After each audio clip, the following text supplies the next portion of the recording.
across the UK. On DAB+, on your smart speaker, on your smart TV, and on your side. This is Talk.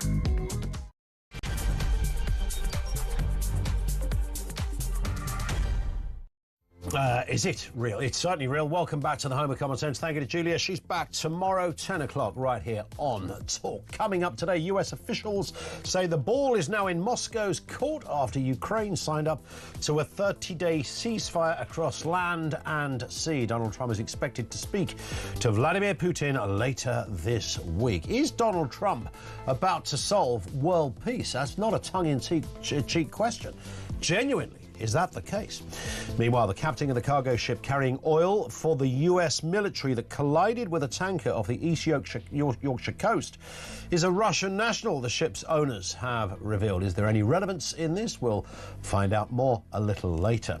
And hardened criminals are laughing at the law after being handed short sentences or slaps on the wrist amid Labour's move to slash the use of prisons.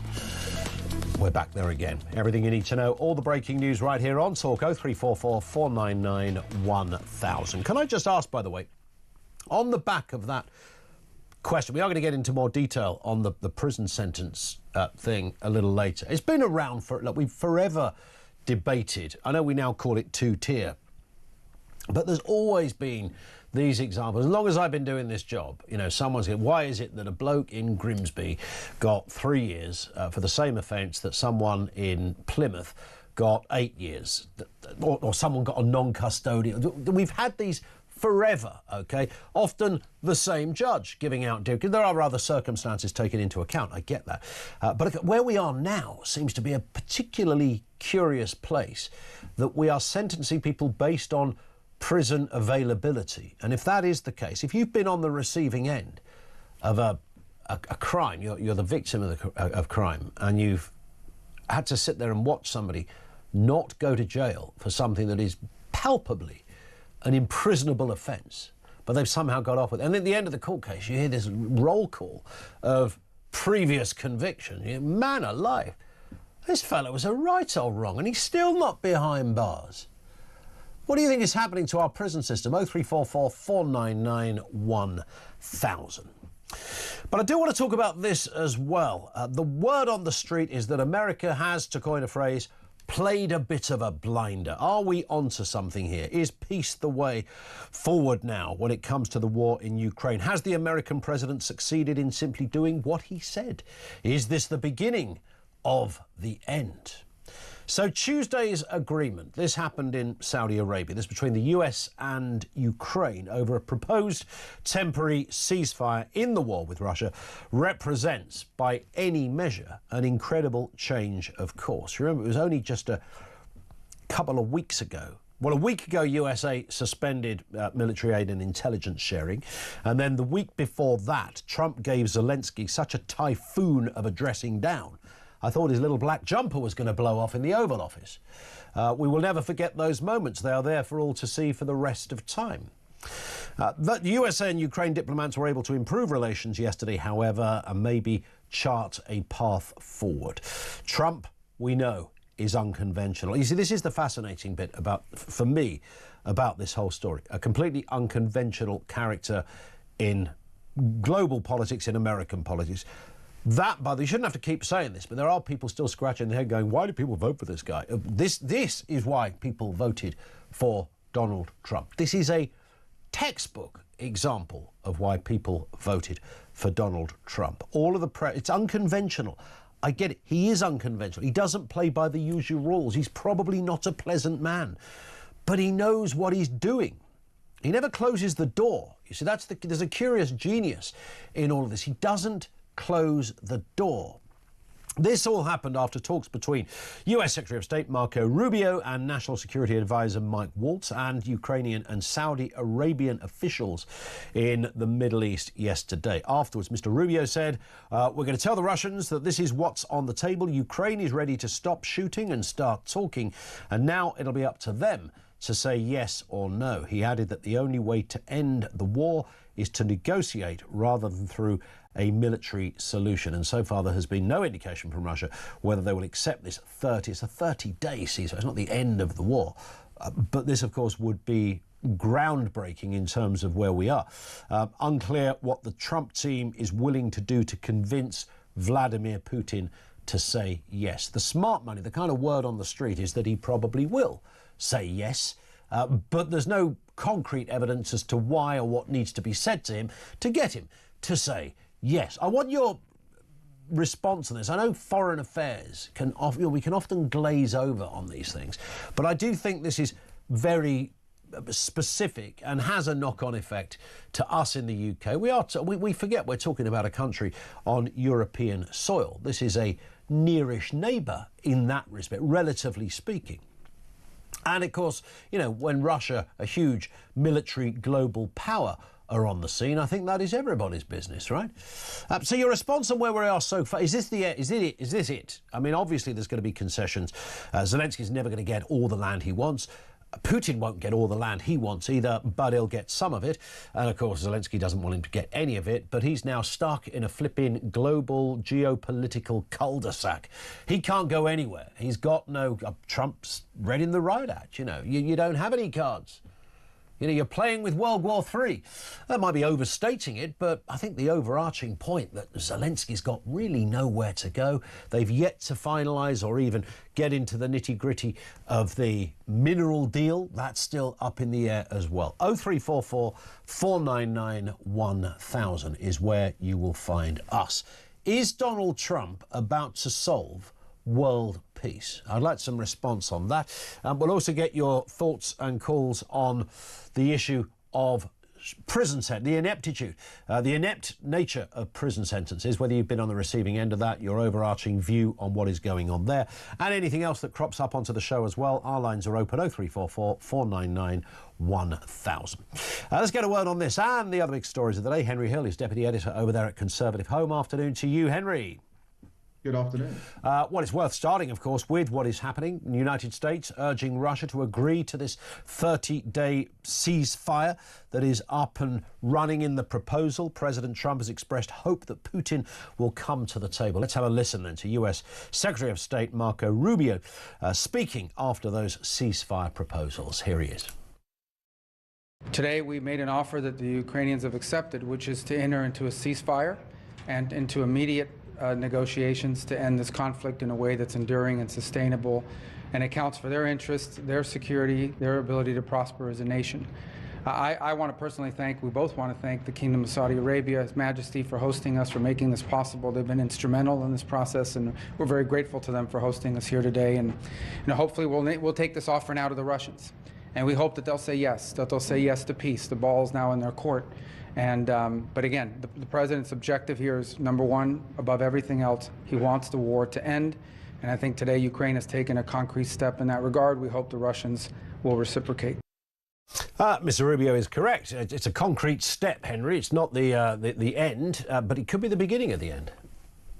Yeah, I mean, this again is the peril of trying to commentate on Trump, right? Because his first term, actually, his foreign policy was all right compared to the chaos that people were predicting. He was a deal maker, right? He managed to get the Abraham Accords, normalizing relationships between, amongst other countries, Saudi Arabia and Israel. He struck that very sort of cut and dried bargain where he recognized Moroccan sovereignty over Western Sahara in exchange for Morocco normalizing relations with Israel. And then he came in this time, and it seemed as if all of a sudden, things were absolute chaos. And yet it does now look as if he could have been playing a cleverer game than many of us, including me, were perhaps prepared to credit him with, right? Because the thing is, because he's gone so hard on Ukraine, and Ukraine has now given Trump what he wants, which is an agreement to a complete ceasefire, he's right. Putin now has to demonstrate that he's actually in good faith on this. And the question until today, or until the last couple of days, was always Trump hadn't asked Russia for anything, right? He'd come down like a ton of bricks on Zelensky. He listed his demands for the Ukrainians, including the mineral deal, but he hadn't asked the Russians for anything. And so now he has. The question now is Putin prepared to stop his armies? The other big question, of course, though, if we're talking about an actual peace settlement, is that what on earth is it going to be? The Ukrainians have indicated that they're prepared to lose some territory, maybe, but there is a big difference between losing Crimea, or maybe even Crimea and the little bits of Donetsk and Luhansk that Putin occupied in 2014, and losing all the territory that the Russians currently occupy, which is a fifth of Ukraine's territory. Yeah. The smart money does say that Putin will, and again, no evidence for this at the moment, Henry, but the word on the street, if you like, is that he will probably agree to this bit. I think so. It seems very likely because, of course, the problem that Putin now has, and this is the great strength of the Trump approach, and it has its drawbacks, but this is the great strength, is Putin could read Biden, and he can broadly read, Western European leaders. Our strategy under Biden and over the last few years has been that we've given Ukraine enough resources not to lose the war, but we've refused to give them the resources that they might need to win the war. Right, and that includes when we've given them things like Storm Shadow missiles, we've put really heavy restrictions on where they can fire them, right? So they can't fire them at targets deep inside Russia. If they could, that would force the Russians to move their logistics bases back and everything else. Now, Putin, what he doesn't know is if he makes a fool of Trump, if he's seen what happens if Trump thinks a world leader has embarrassed him. If he makes a fool of Trump, Trump could go into full-on Qasem Soleimani mode and just start being like, right, we're going to give the Ukrainians the biggest missiles, and we're going to let them fire them as far as they like. So I think he will probably have to come to the table. We will watch with interest. Just briefly, the captain of the MV Solong, which collided with the Stena Immaculate tanker off Yorkshire, turns out to be a Russian national. Do you sense at this stage, Henry, there's any relevance to that? I mean, I suspect not. It might be the case that he's just a deeply, deeply patriotic Russian or some kind of sleeper agent that the Kremlin placed in command of a ship decades ago. But no, I think this is more likely to be a coincidence. Yeah, I would have thought so. And of course, the big story that isn't going away, Nigel Farage declaring there is no way back for Rupert Lowe in Reform UK, accusing the former MP of trying to cause maximum destruction following his suspension over those bullying allegations. Mr. Lowe, of course, denies everything that's been thrown at him. The feud escalated with Lowe launching fresh accusations against the party. Let's have a listen to Nigel Farage speaking about this on Sky News Australia. Well, look, he has done some good work as an MP, lots of written questions, a big Twitter X following, but I've been here before. You build something up and somebody else thinks they can do a better job than you. So I think it's no secret he'd like to be leader. He thinks he's going to be the next Prime Minister. He even said to a group of us the other week, I will destroy anyone that gets in my way. Well, I'm sorry, but I'm in the way. And to have said what he said just 2 weeks before nominations go in for the English County Council local elections, to attempt to spread demoralisation amongst our thousands of volunteers who are out there getting ready, really is a very, very bad thing to do. I guess, Henry, the ultimate question around this is it going to make ultimately, does it make any difference? Yes, they've lost Lionel Messi off their team sheet. He's gone. He was a big voice. He was a very popular figure with Reform UK voters. Some of those voters, they've been telling us, and you can see it on social media, apoplectic at what has happened, some even cancelling their Reform membership. But on balance, when all is said and done and this becomes yesterday's news in a few weeks' time, will it have any effect on Reform's outcome in terms of elections, by-elections and ultimately general elections? I think so. Not in the short term. I think that if you're very online, like we have to be for our jobs, you definitely know who Rupert Lowe is. But I don't think most voters necessarily do. No. This big row might be the first time a lot of voters, including a lot of Reform voters, have really been introduced to Rupert Lowe. But I do think it does, because what Rupert represents is, if you look at it, he's done about 45% of all of Reform UK's parliamentary work since the election, in terms of written questions, interventions in debates and so on. He's the only one who's really kind of Lib Demming it, right, and being a really, really hard-working MP. The others, just like UKIP in the European Parliament, aren't actually putting in the legwork. And the challenge for Reform is, if they want to get big, right, if they actually wanted to replace the Conservative Party, as you know, is a very divided church an awful lot of the time.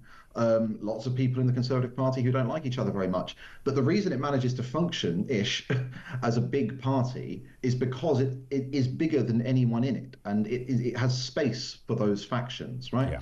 What this row sends the signal it sends is over the next couple of years, when Reform are trying to drum up parliamentary candidates, right, when they're trying to find the hundreds of people that they'll need to stand for Parliament at the next general election, good people with serious careers, are going to look at this and go, well, why on earth would I do this?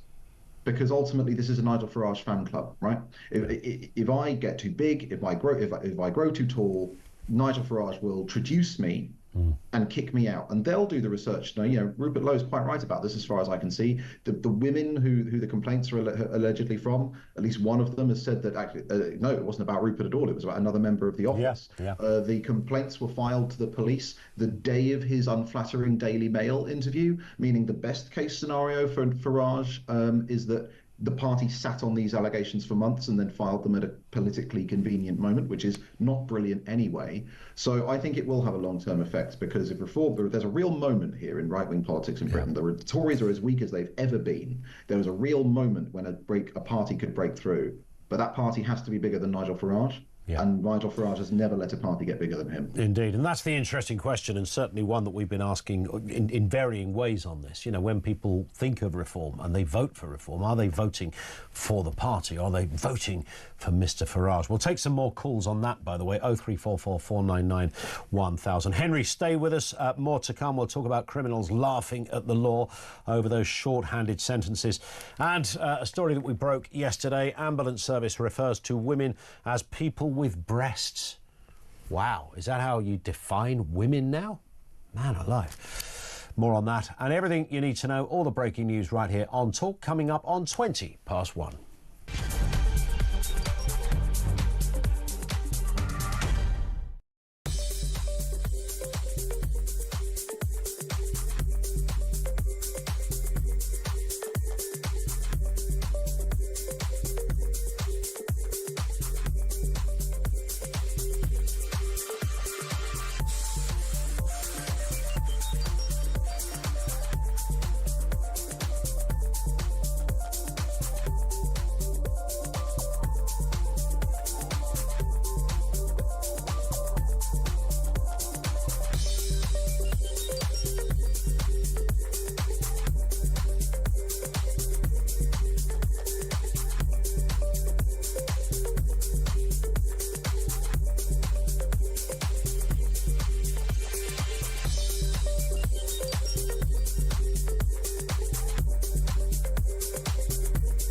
Yeah, maybe it's fitting the way that Manchester United have been run over the past couple of decades that the new stadium looks a little bit like a circus tent. My wife actually, she's from Bognor Regis, and of course they've got a Butlins there, and she did say when the design came out yesterday with the three giant masts that are apparently going to be visible from the Peak District, looks like the big top at Butlins. So obviously there's always going to be a little bit of criticism. I'm torn. I'm a Manchester United fan. I'm a traditionalist. I love Old Trafford, but I understand financially why maybe it makes sense to build a new stadium.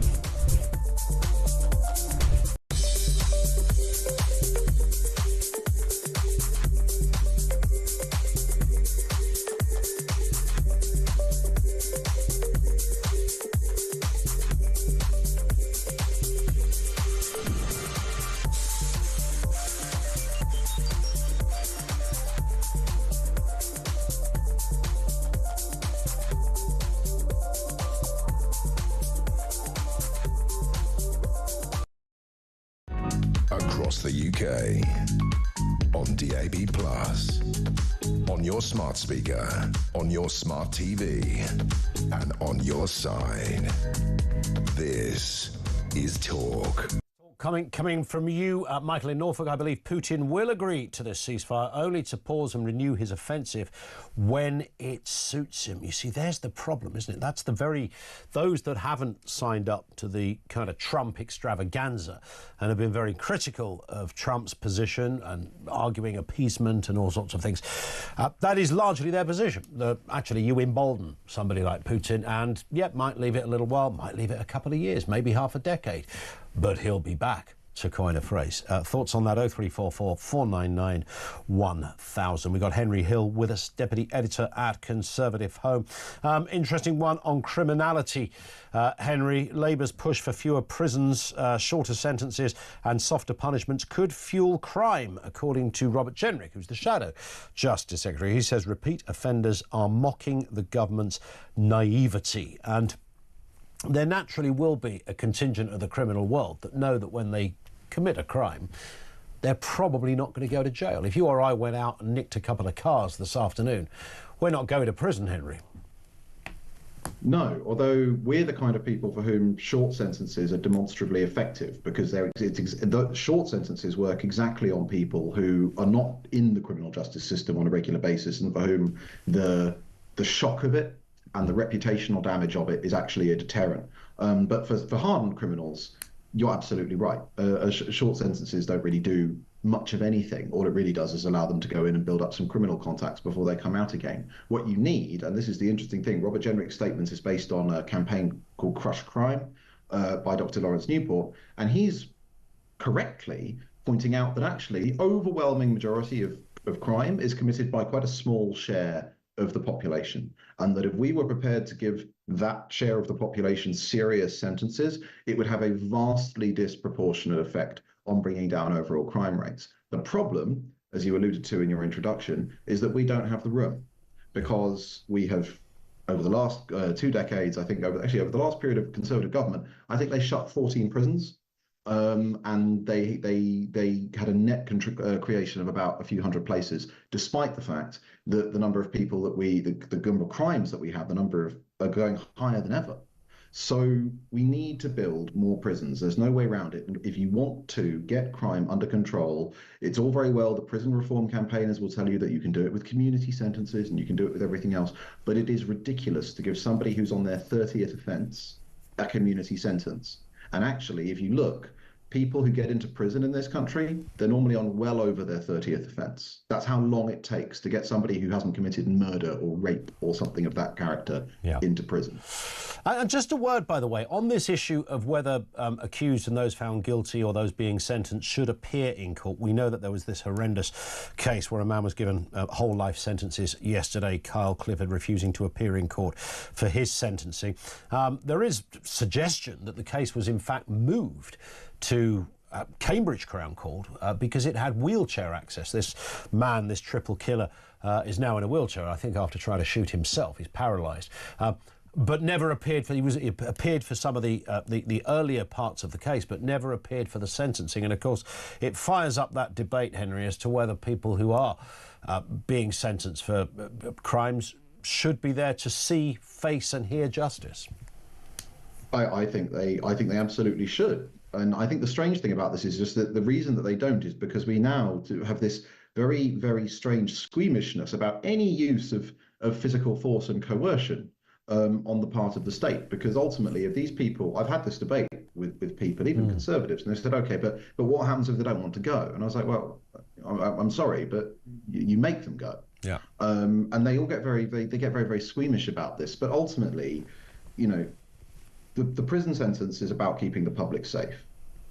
But that moment of sentencing, that moment when you're in front of the judge is sitting up there and they pronounce you guilty, they announce your sentence, you've usually got the victim and their family up in the gallery. That moment of catharsis, that moment of seeing justice done is really important. And it's somewhat ironic that we've now insisted on putting cameras in courtrooms so that the rest of us can see what's going on. Yes. But we don't insist on putting the guilty person. Yeah, I know. I mean, I've had courtroom. this conversation with lawyers. I equally feel strongly about this. I do understand that, I mean, the Southport killer is the obvious example where he had to be taken from the court because he was creating pandemonium and shouting out and disturbing the proceedings, which had all sorts of, horrible knock-on effects, particularly for the families of victims. And somebody said, well, what are you going to do? Gag them? It's like, well, yeah, if you have to do that, then do it. Do it. Exactly. But and this is not just in criminal justice. I talk to people in mental health, and that's got absolutely bizarre because we don't have orderlies anymore.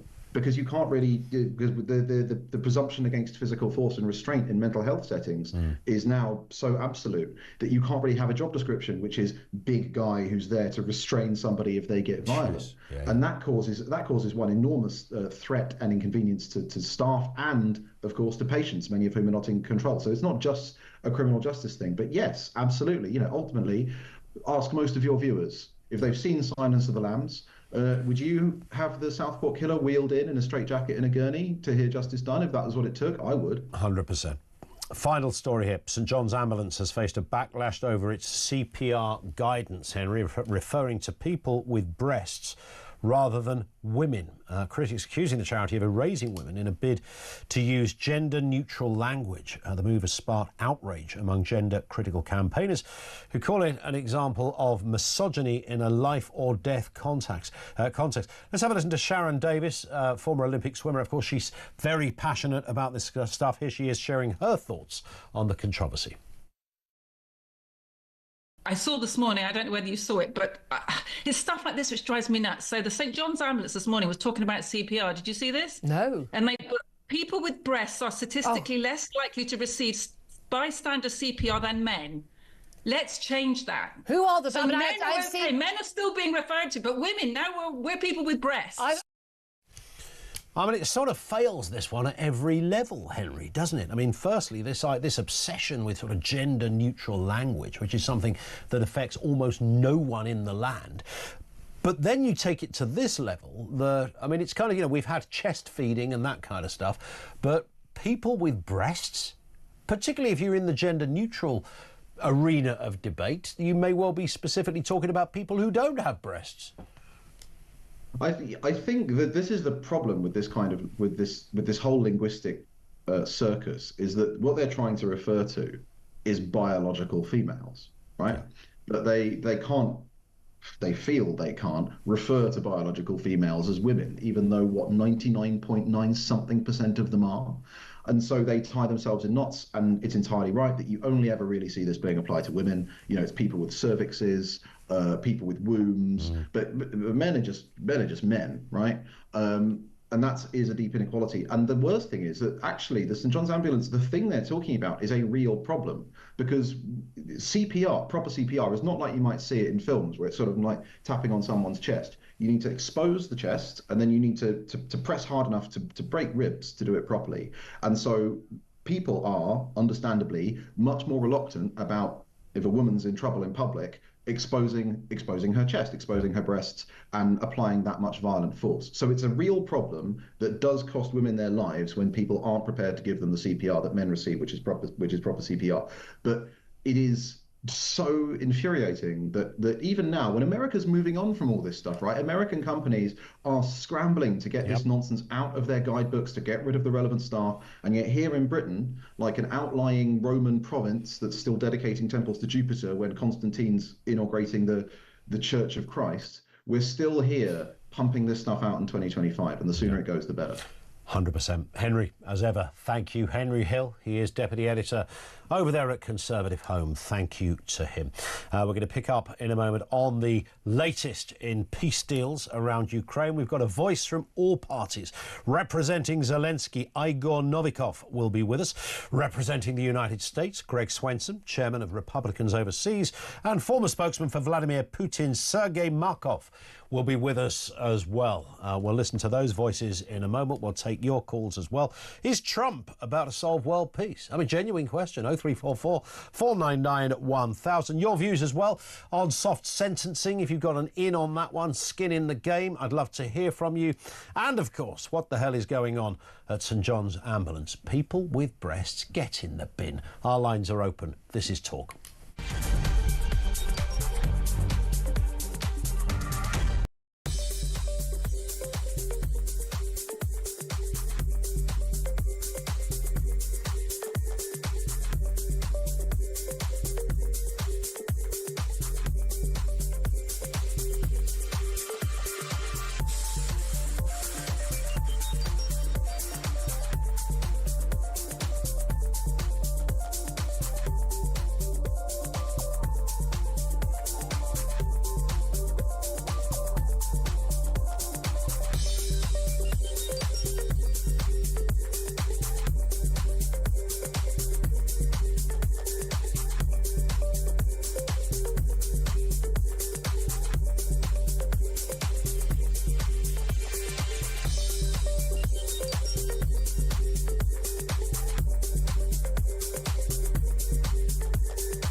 Across the UK, on DAB+, on your smart speaker, on your smart TV, and on your side. This is Talk.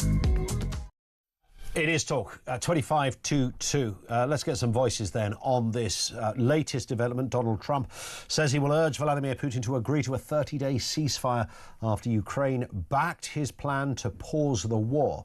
The proposal would stop missile, drone and bomb attacks, end fighting in the Black Sea and bring calm along the entire front line. Trump is expected to call Putin this week, saying it takes two to tango.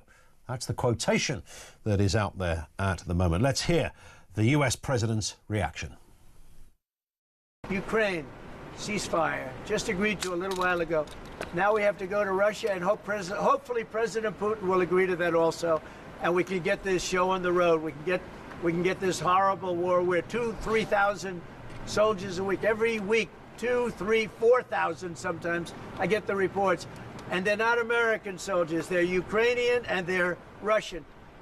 But people are being killed outside of that. People are being killed in the cities as things explode throughout the cities. And we want to get that war over with. Ukraine has agreed to it, and hopefully Russia will agree to it. We're going to meet with them later on today and tomorrow, and hopefully we'll be able to wipe out a deal. But I think the ceasefire is very important. If we can get Russia to do it, that'll be great. If we can't, we just keep going on and people are going to get killed, lots of people. Well, he's certainly right on that point. In a moment, we'll speak to Igor Novikov, former advisor to President Zelensky, and Greg Swenson, chairman of Republicans Overseas UK. But first, Sergei Markov, former spokesperson for Vladimir Putin, is with us. Sergei, good afternoon to you, sir. The big question, of course, is will your man agree to this deal? What are your thoughts?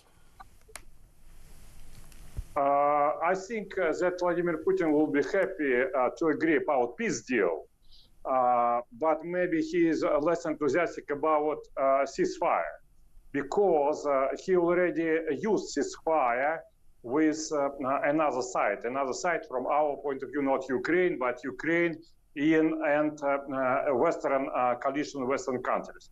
And it was Minsk I agreement and Minsk II agreement. All of them have been quite sharply violated by Western and Ukrainian side. And this period has been used for the total militarization of Ukrainian society, total weaponization of Ukrainian army, and total derussification and Nazification of Ukrainian political regime. So now we have absolutely no trust to the Western countries because they sharply violated all agreements. And that's why a lot of people here ask, okay, we will have ceasefire, but what will the result? Western country will give enormous number of arms to the Ukrainian army, and Zelensky will make a total mobilization of young people, and they will start this war again in half of a year or in 1 year. So as a result, we will have much more intensive war. So that's why Russia is against just simple ceasefire. But it will be a weaponry embargo, for example. Probably Russia will be more ready to accept. All right. So your fear is that this won't work in the long term. Many commentators, Sergei, would say this is the problem that they have with Russia, that there'll be a ceasefire, there'll be some kind of peace, and give it 1 or 2 years, Mr. Putin will reinvade. It was, after all, your country that invaded a sovereign country. It's a reasonable question, and the answer is very simple. Ukraine should be back from a neo-Nazi terroristic regime, which is now from 2014, to the democratic system, which Ukraine had from 1991 to 2014. You may know that during this period, Ukraine has absolutely zero security problem with Russia. So democracy to Ukraine is solution for this crisis. If Russian language will be not prohibited, if Orthodox Church will be not prohibited, if thousands of political prisoners will be liberated from the prisons, if neo-Nazi groups will be disarmed and closed, Ukraine will have any problems with security. Actually, Ukraine had no problems with security from 1991 about 2014. It's the fact. And there it is. Well, listen, Sergei, thank you for your time, sir. Sergei Markov, former spokesperson for Vladimir Putin. Let's put some of that to Igor Novikov, former advisor to President Zelensky. Igor, good afternoon to you. You heard much of what Mr. Markov said there. His contention, I can see you shaking your head, is the problem with this is that Ukraine will just restart the war again. I was slightly surprised by that assertion. What's your reaction? Well, first of all, it's Igor, not Igor. I apologize. Igor, I apologize. I was never good at Ukrainian at school, so there you go. No, it's all right. But, look, I find myself in this awkward position of having to comment on something that ridiculous. I mean, first of all, we're neo-Nazis. I mean, obviously, I'm a Nazi then. You know, my daughter is Jewish, which is interesting how that works. If we have a ceasefire, definitely, you know, we're going to arm Ukrainians and take Moscow, most likely. And we didn't have any problems with Russia prior to 2014. One of the reasons being because Putin just bought off the elections and we had a president who ran to Putin, to Moscow, who fled to Moscow. Yeah. So it's all ridiculous. And bottom line is, look, I'm not interested in what Russia has to say here in terms of the reasoning, the perverted logic. In fact, I don't even want to see them squirm. What's important here is that Ukraine has made that step towards ceasefire and towards peace. Well, it's not an easy relationship with the White House, with the current administration, but I think we've been off to a rocky start, but we managed to find that common ground. We managed to find that mutual respect. We managed to find, you know, a number of deals to put in place. And as President Trump has correctly said, the ball is in Russia's court. Now, Russia is really interesting in its logic. but it's the actions that matter. And I can tell you one thing, why I'm skeptical on Russia. President Trump, it's his negotiation tactic. I disagree with it, but he's done it. He stopped all the intelligence sharing and the military aid up until the negotiations in Saudi Arabia. Now, during that time, the so-called threat from Ukraine for Russia has been even lower. And that didn't stop Russia from carrying out a major missile attack during that time against our gas infrastructure, natural gas infrastructure, and against peaceful cities. So if you look at the actions, there's room for skepticism.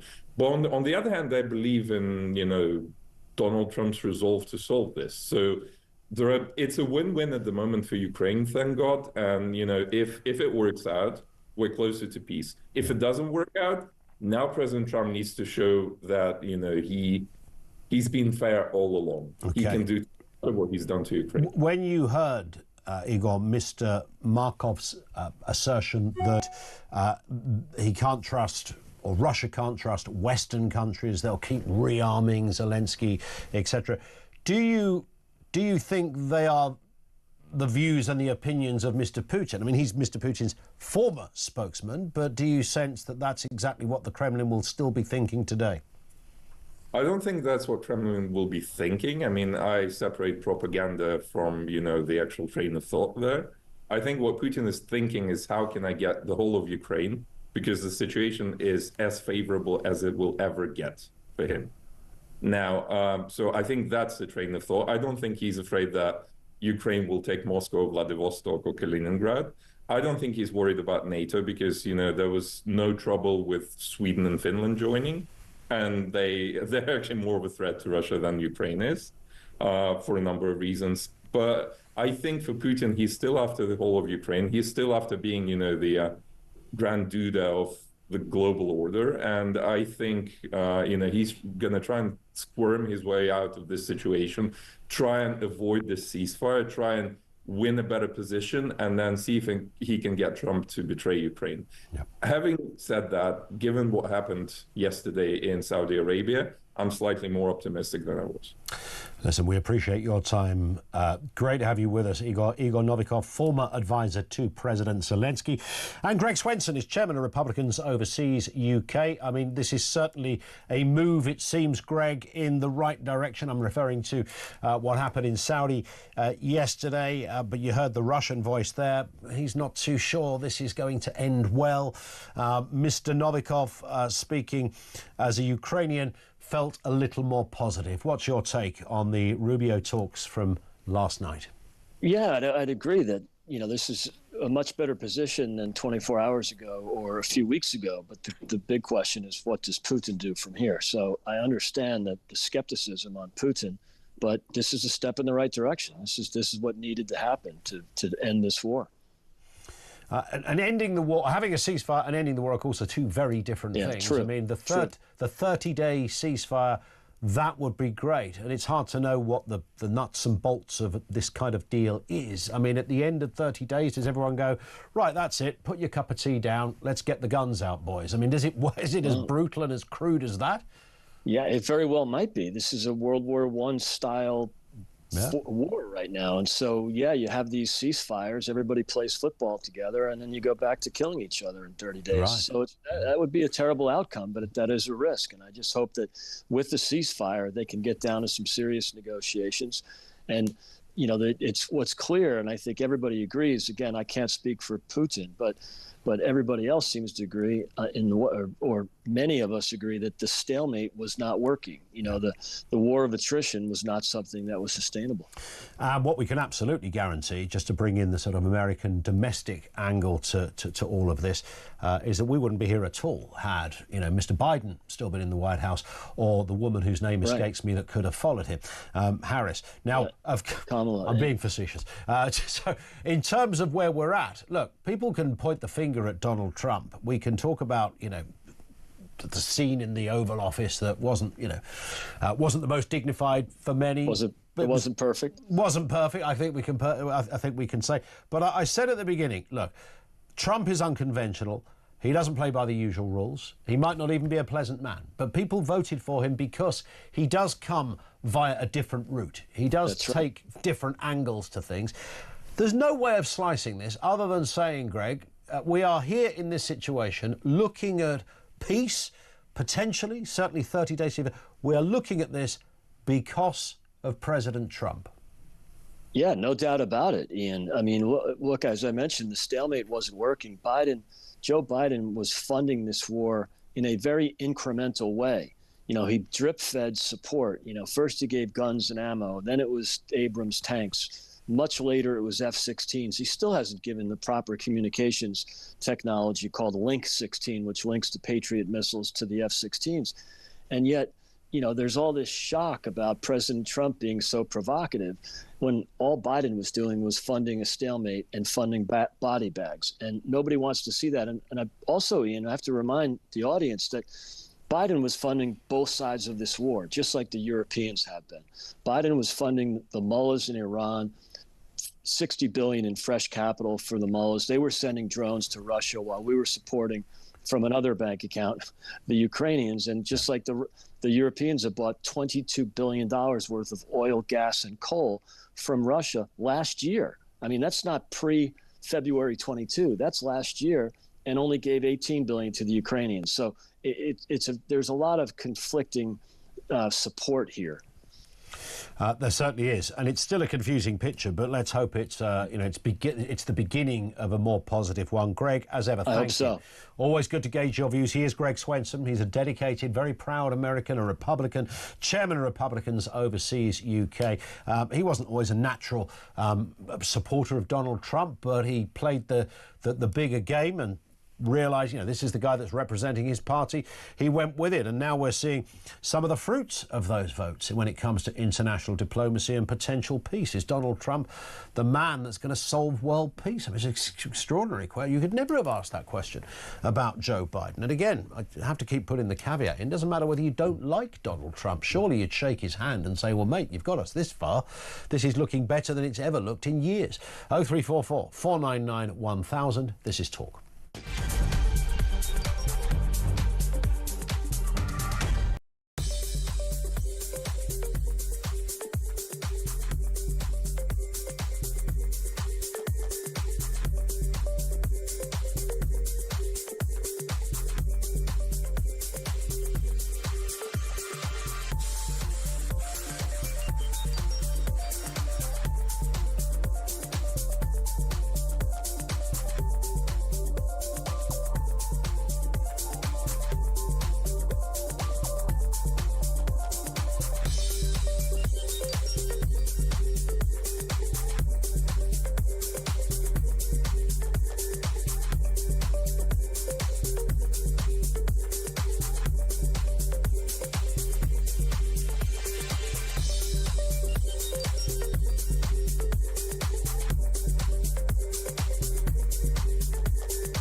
Obviously, I followed on 9 months after Nigel stepped down from the leadership of UKIP, and I took on the leadership of UKIP.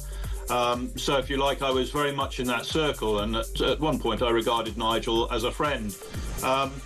But with time, it was quite clear that that UKIP, subsequently the Brexit Party and Reform, have been a platform, a fundraising and support platform from which one man can project his politics.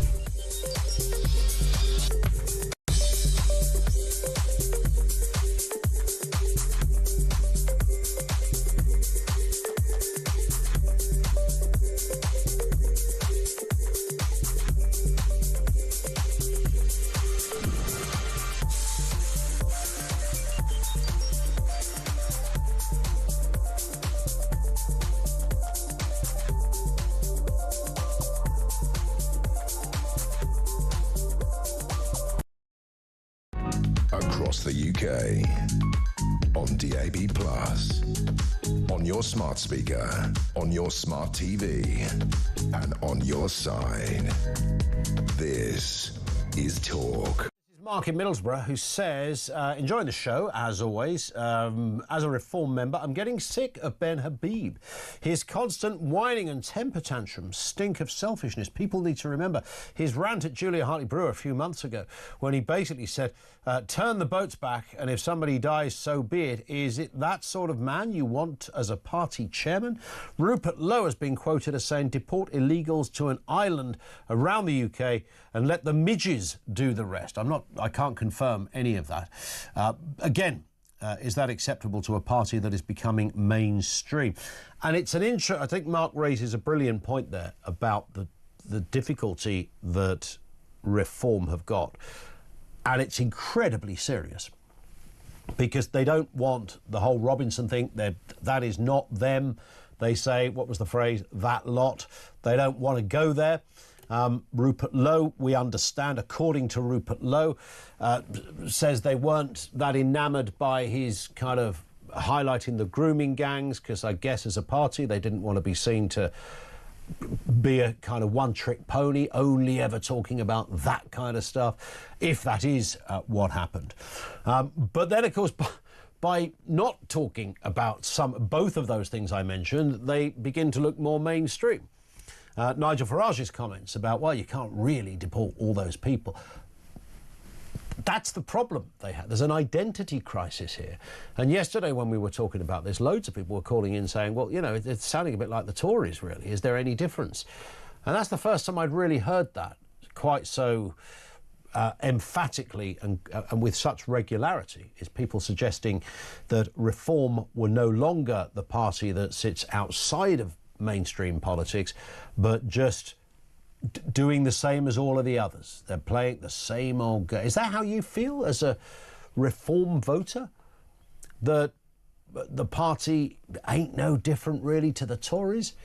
Because if you lose the voices and the particular subjects that the likes of Rupert Lowe would have highlighted, and whether, I mean, I know what Mark is saying, Ben Habib will not be everybody's cup of tea, but he, a very prolific voice on key Reform issues.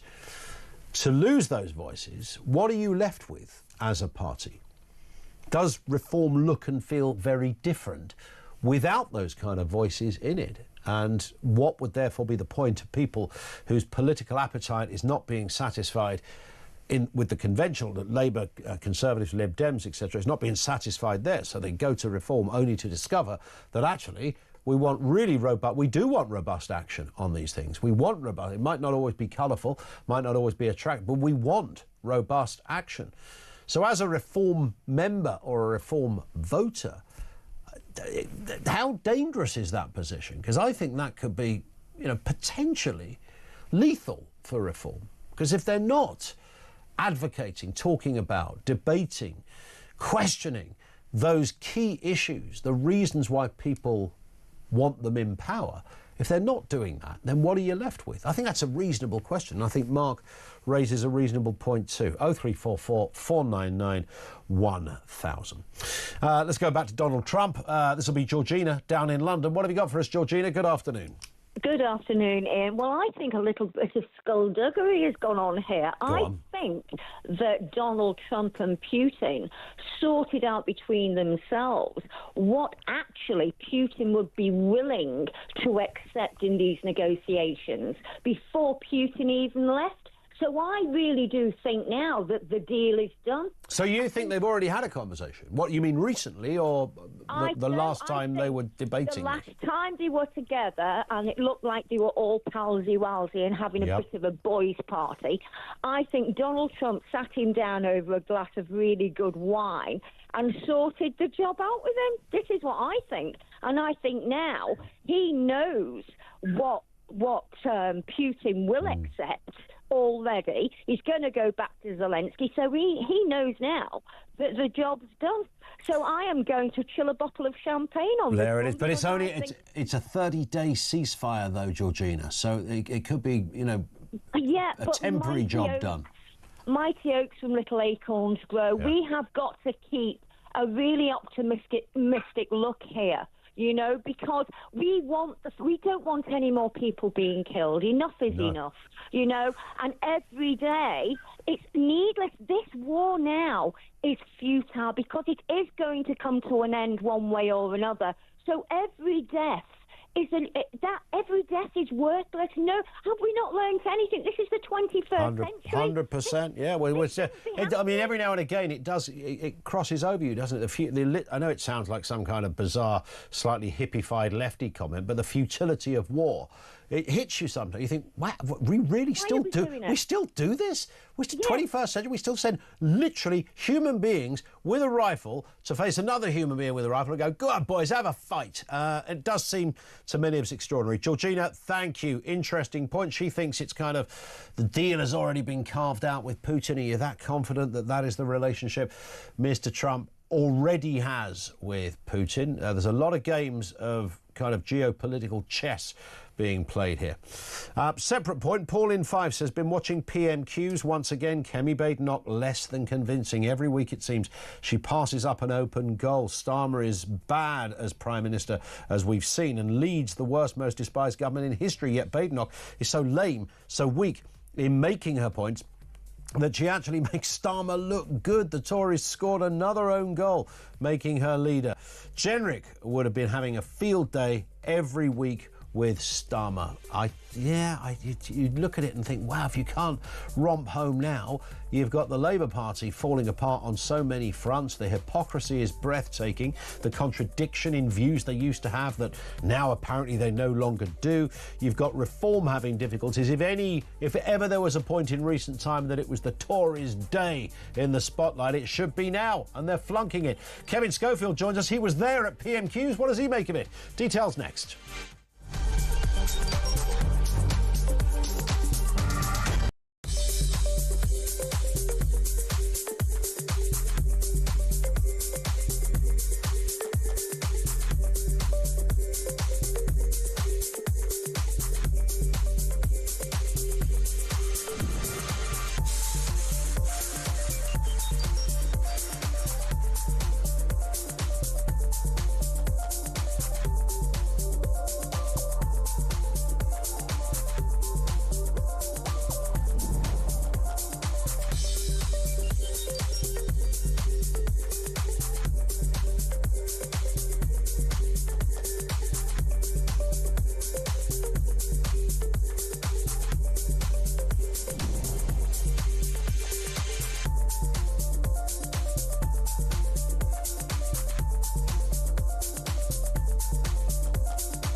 across the UK.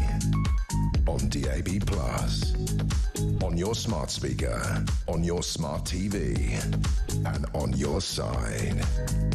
This is Talk.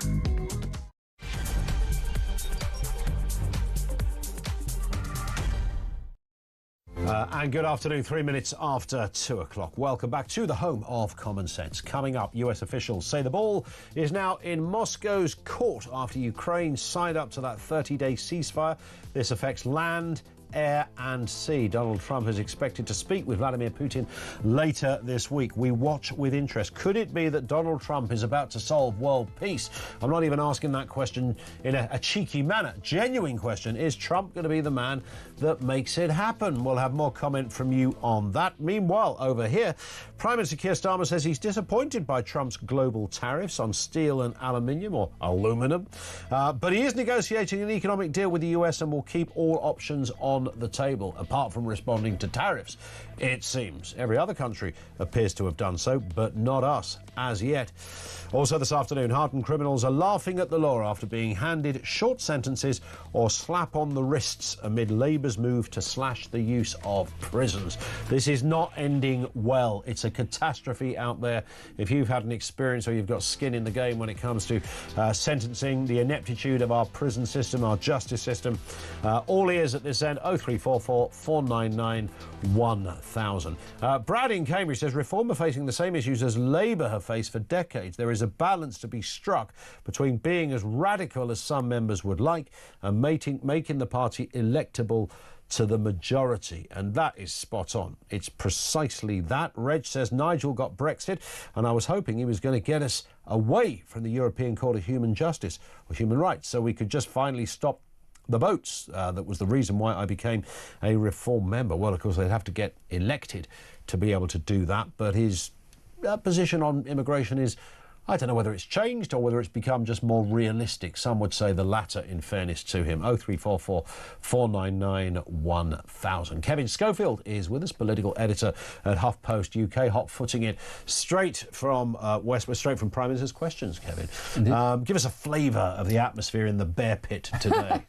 I mean, I've got to say, they aren't classic exchanges between Starmer and Badenoch. You know, it's not. We're not living in a golden age of politicians, if you're being honest. But I did think that Kemi was a bit better today, and I've criticised her a fair bit on here since she became leader. But this might even have been her best performance today. Now, it's a low bar, obviously, and she wasn't. There was no knockout blows. You know, she didn't befuddle the Prime Minister, but she didn't put a foot wrong, really, as she has done. What did she run with her 6 questions? Yeah, so today it was mainly, the main thrust of it was about the economy and specifically the upcoming spring statement / fiscal event. She wants to call it a mini budget coming up on March the 26th with Rachel Reeves. Now, she has said it's not a mini budget. We have one budget a year now in the autumn. Yeah. You might have a spring statement,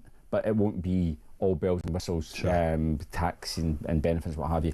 But because the public finances are in a mess and Rachel Reeves doesn't have as much money as she thought she would, in fact she's got no money, all the speculation is that she will use it to potentially put up taxes again, or we know that she's going to announce big cuts to welfare.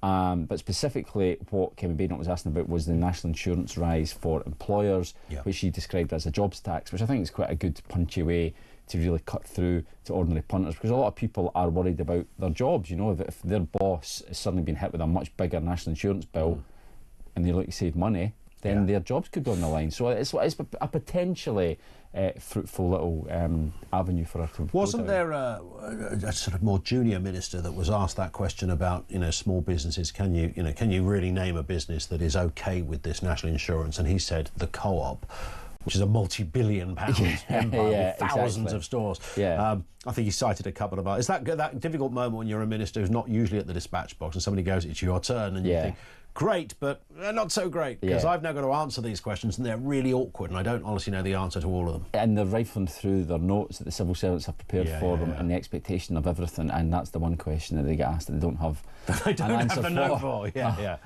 Which must be a chilling moment for any politician. But you know, I think it is a justifiable question and a real issue. You know, a lot of, as I say, a lot of employers are concerned about the cost of employing people. And you know, if that's too high, if that's too high, absolutely, it's huge. And you know, you're going to look at, well, can we get by on less people, which then obviously pushes up the unemployment figures, or do you say, well, we'll put a pay freeze in? So basically that's effectively making people worse off, so they have less money to spend in the shops, and that's not good for the economy as a whole. The government's trying to grow the economy, so you know, it's a very delicate balancing act, and thus far it doesn't look like she's got it right.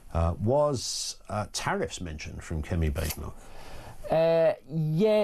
Yes, tangentially, and the tariff issue is obviously a big one, because you know, for all that Keir Starmer went to Washington and got on like a house on fire with Donald Trump's, as far as we could tell, we've not been given a carve out on these steel and aluminium tariffs, which, as you rightly say, the government's position right now is we're not going to retaliate. The EU have said they will retaliate. We won't, because there's this potential trade deal in the offing which would take out all tariffs on British imports. Because we don't have it's kind of interesting, the language on this. We don't have an official trade deal, do we? Not at all. We trade with them. We import, we export, and there are tariffs. And indeed, but we don't have an actual deal. I mean, what's the difference there? I mean, is it about, I guess, tariffs and regulation? That's because remember the was it the chicken thing? So the what was it, chlorinated chicken, hormone beef. You know, beef pumped full of hormones. It's got to be better than some of the manky old chicken places I've eaten in. Well, you know, those late night ones where nothing's open, you've had a few jars, and you think, I'll just go in there. You know, when they pretend to be a sort of KFC, but they're not. And there's an awful lot of them as well. There's loads of them. They are just everywhere. It's very popular. I've got to say, with my kids love chicken. Everyone's just gone crazy for chicken. I eat chicken nearly every day. Whether we'll like it chlorinated or not, I'm not entirely sure. Keep the flipping feathers on, as far as I'm concerned. I don't care. Beak and all. But yeah, you're right. But that's an issue for farmers as well. And at a time when obviously the government is already annoying farmers in all sorts of different ways, the farmers won't be terribly happy if all of a sudden all these American products like beef and chicken start flooding the market and much cheaper than British produce. So yeah, it's I still think we're quite a way away from a proper all singing, all dancing free trade deal. But were they to get that over the line, then that potentially could be good for the economy. Not great for farmers, but could be good for the economy. Indeed, but it's going to be one of those things, isn't it? That, you know, here's Labour doing all of the things they opposed in opposition, not just, but I mean, passionately, emphatic, shouting in the chamber.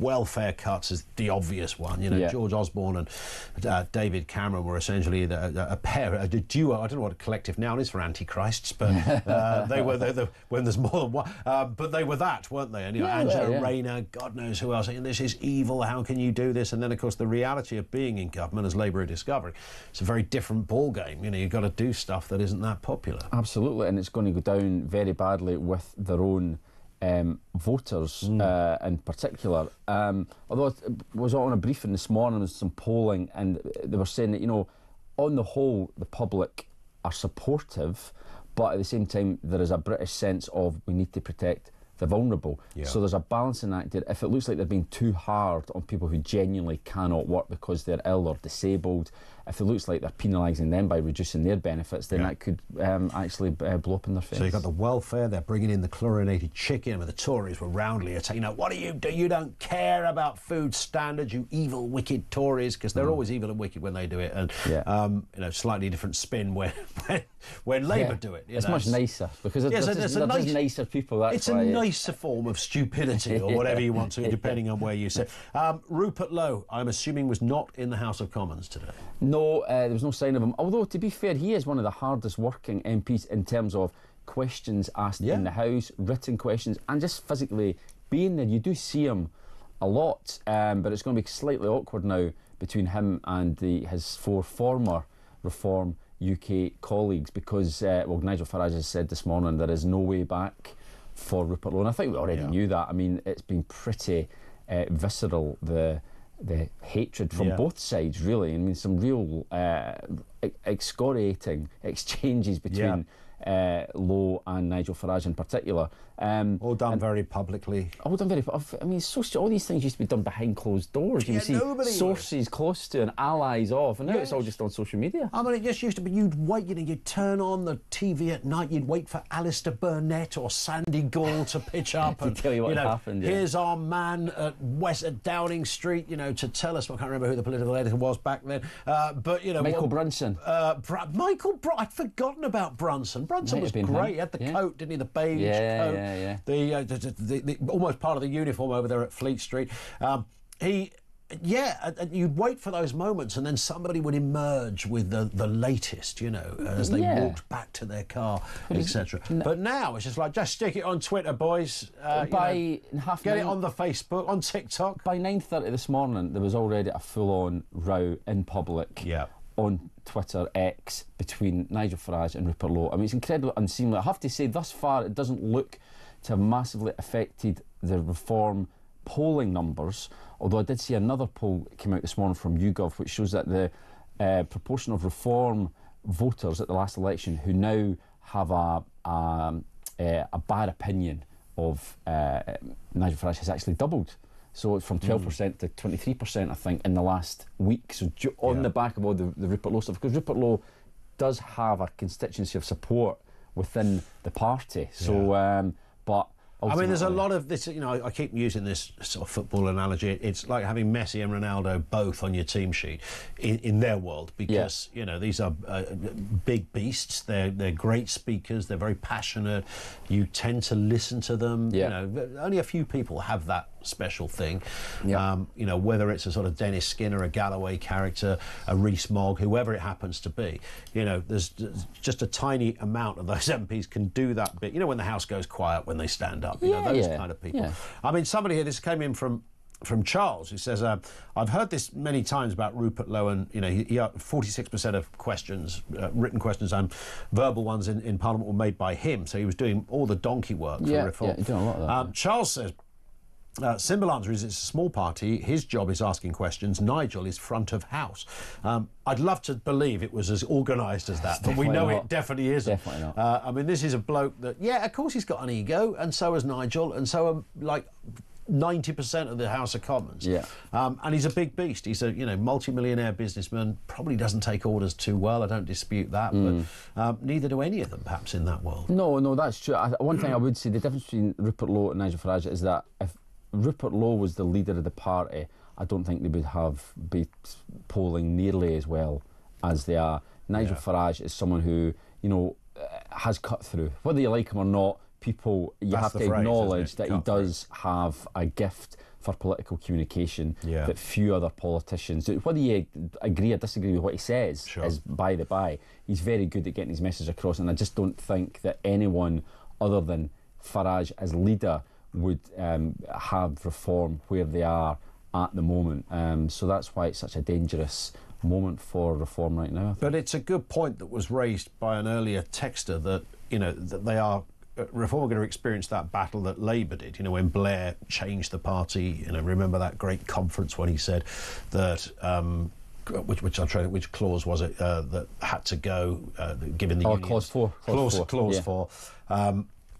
And, that moment that I'm moving the party this way, we've got to be more electable, and you sort of sense that, Rupert Lowe's contention, I was stopped from talking more about grooming gangs, the Robinson thing, they don't go, they referred to, I think, Richard Tice, that lot, a different kind of right wing to us, trying to move the party towards the centre, but of course in doing that you do run a bit of a risk with Reform voters, because the very reason they had the appetite for Reform was because they didn't do the centre stuff, they didn't swerve tricky narratives and debates. Well, that's always the difficulty, I guess, for any party which aspires to government, as we're repeatedly told by Reform that Nigel Farage is going to be the next Prime Minister, Reform are going to win the next election. Well, you can't just win the election by speaking to your own supporters. You have to have a broad appeal to former Labour voters, Tory voters, I think maybe Lib Dems and Greens are probably just a wee bit out of reach for reform under any circumstances. Yeah. But you can't just keep going to the right, to the right, to the right, and appealing to a pretty narrow section of society, because you have to have a broader appeal. Nigel Farage has said, like, one of the things that I think what Rupert Lowe's big beef today is about the grooming gangs. He says he was gagged effectively by Nigel Farage. Nigel Farage says that Rupert Lowe wanted to talk about repatriation in his speech. And Nigel Farage was like, no, we're not going down that road. So, that just shows, I think, to me, that he is looking to widen the appeal, because he thinks that would be far too narrow and far too controversial. Well, speaking of political bigwigs and people that, you look at and go, God, they're great, aren't they fantastic? Oh, no, sorry, this is the Nicola Sturgeon story. Nicola Sturgeon standing down as an MSP. I kind of thought she had in my head. I haven't seen her for ages. She's announced she'll step down in 2026, saying it's time for a new chapter. I want to go off in my motorhome. No, she never said any of that, but there is one there somewhere, apparently. Are they still got a motorhome? I don't know. I think still in the garden? It might have been impounded. I think it was impounded, taken in by the police as evidence, I think. Yeah. She's earned a lot of money outside of work already, 75,000 quid for her memoir. It's quite cheap, isn't it? 75 grand. Yeah, I suppose it is.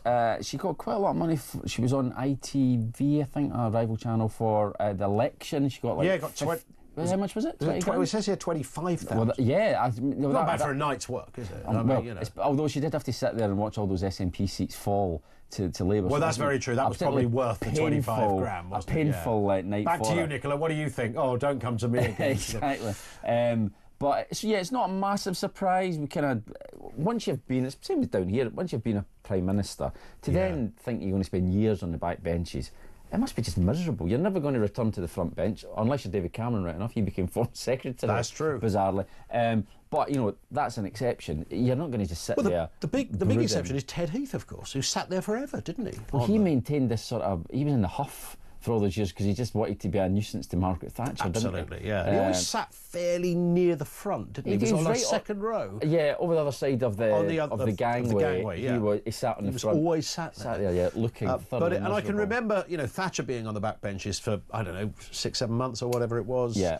And it was always interesting to see that move from there to there. They suddenly just look so much smaller, don't they? They're just incredible. Part of the hoi polloi, and they're not. But the other thing they do is, like, Theresa May, when she was on the backbenches, up until quite recently, of course, she would say stuff and raise, and you'd think, why didn't you do that when you were the Prime Minister? She was much more effective, actually, once she was out of government. People did actually listen to what she said, and she did make quite a lot of pointed criticism, mainly of Boris Johnson, who, of course, she was never a big fan. Never liked a bit of Boris. But I guess when you've been the Prime Minister, if nothing else, even if you disagree with, but when they're on the backbenches, at least you sort of bestow a bit of experience on them. You think, well, they know what they're talking about, because they've literally been there. Yeah, they've got experience. Maybe unless you're Liz Truss, you've got quite a lot of experience. Even if it's just 2 or 3 years, and people do add more weight, give more weight to what you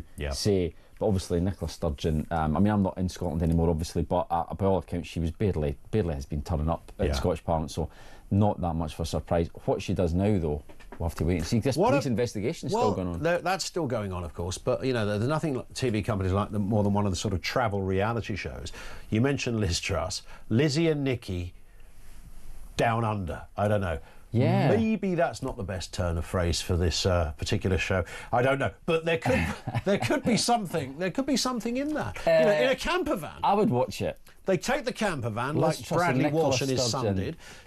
Nikki and Lizzie do America. It's going to sound wrong every time I say it. It is probably, but yeah, it's. I would watch it. Nikki and Lizzie's European conquest. How long it lasts before they are no longer speaking to each other and are is thrown out on the hard shoulder in the middle of Belgium, and the other one just drives off into the sunset. Having a massive political row on the autobahn.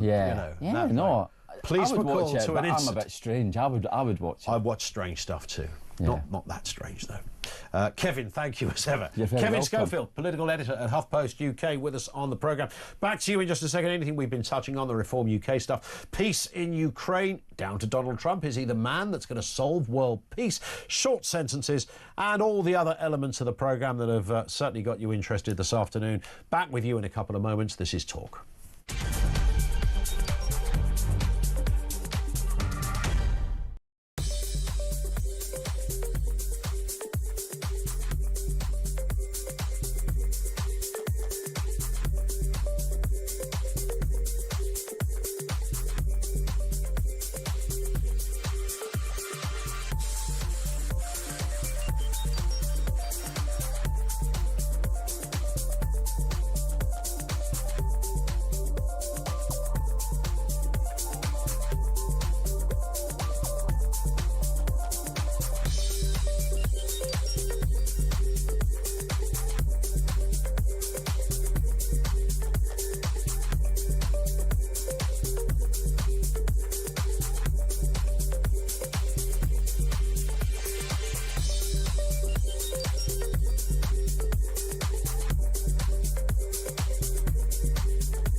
Sorry, Mike. You were saying, Mike. You were saying to me. You literally said all the time. We've got to wait and see. We've got to wait and see for this great, this great Trump art of the deal master plan. The key thing is this: if Trump genuinely wants peace, as Trump claims that he wants, that he keeps saying, there can be no peace unless Vladimir Putin is forced to make major concessions. Yes, which he may well do.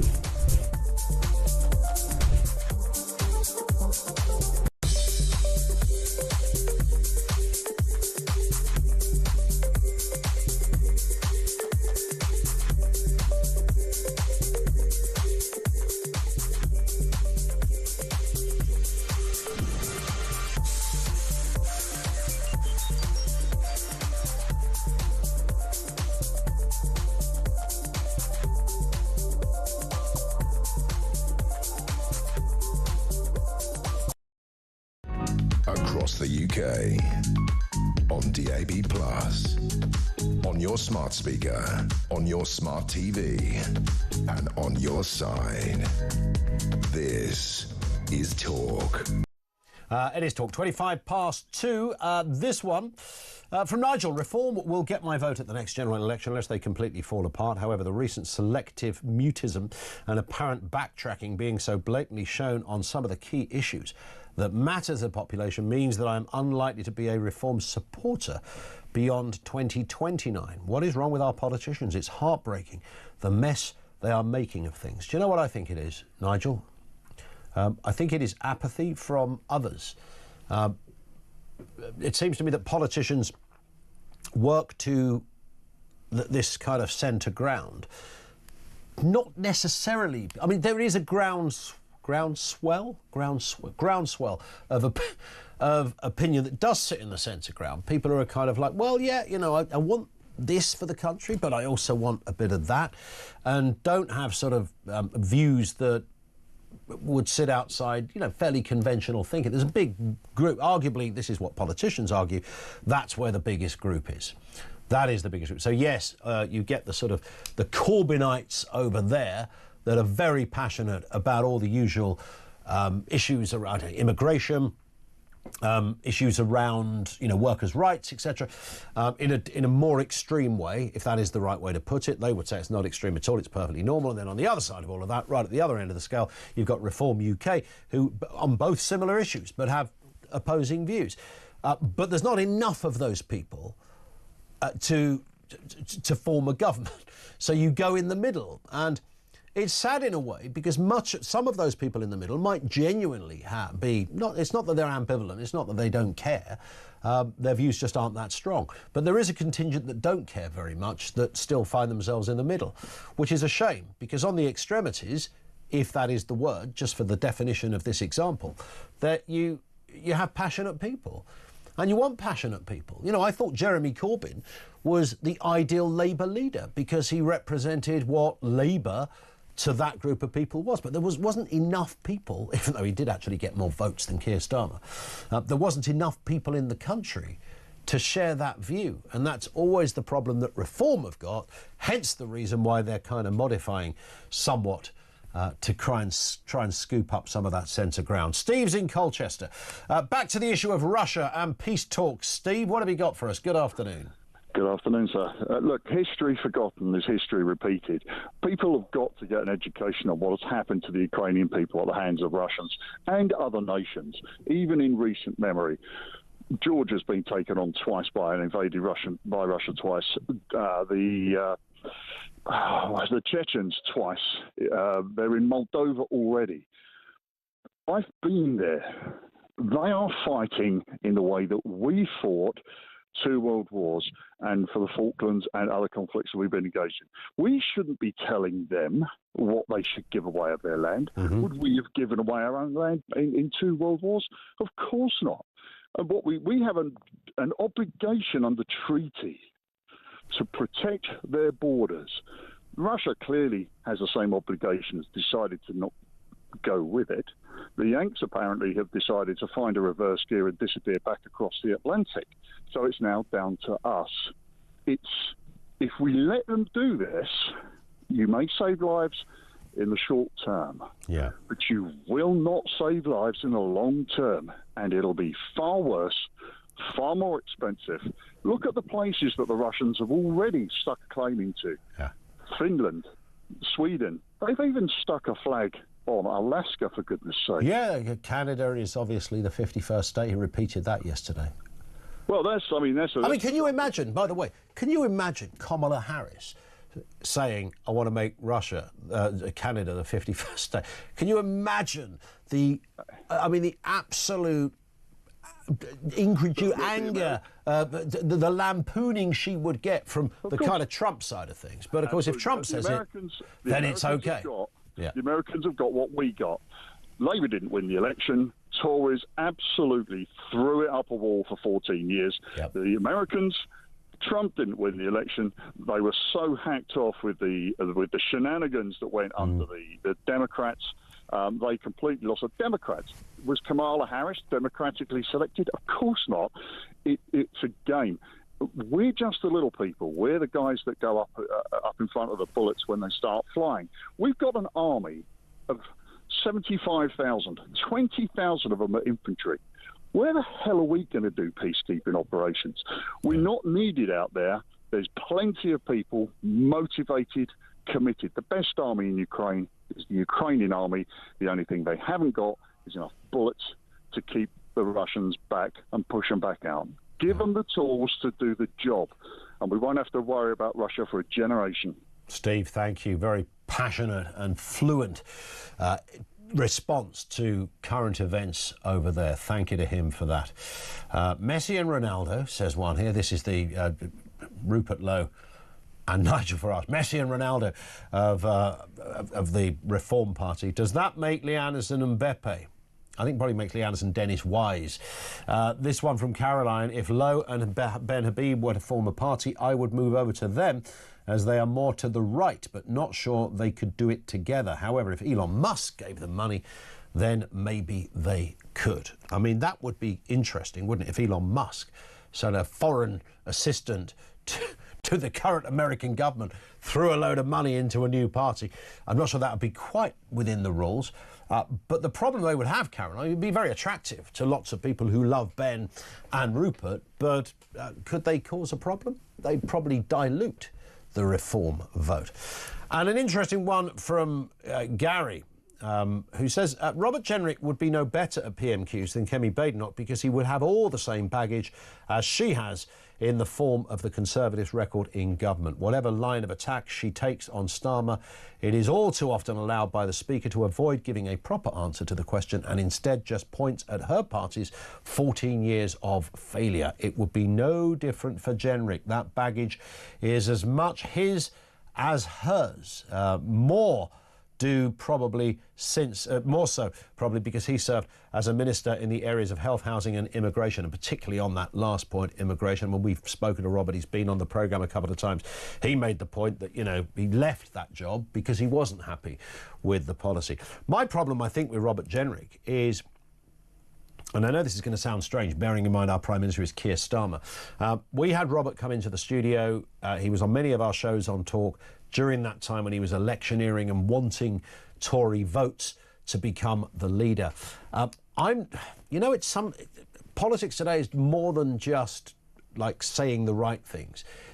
It's how you say it, have you got that certain swagger, whether it's a kind of cheekiness, underlying your seriousness, whether it is a simple command of respect because of the oratory skills that you possess, whatever it happens to be. You know, being a politician in the 21st century is much more than just being able to say, these are my policies.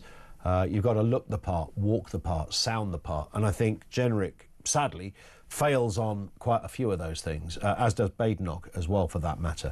And until, you know, Starmer lucked in a bit, let's face it. But it's that kind of figure you've got to find. Farage has it. Rupert Lowe also has it. Who in the Tory party could take up that mantle and tick all of those boxes? I think that is the question. We're going to have Adam Bolton in with us in a few moments, legendary voice of political commentary. He's been around for decades looking at what goes on in Westminster. What is he making of the Reform Civil War? We'll get his view on that very issue coming next on Talk.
Across the UK, on DAB+, on your smart speaker, on your smart TV, and on your side.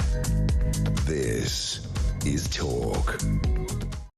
As ever, lots of comment coming in from you on what is happening with reform. Nigel Farage has ruled out Rupert Lowe rejoining the party, accusing him of trying to cause maximum destruction.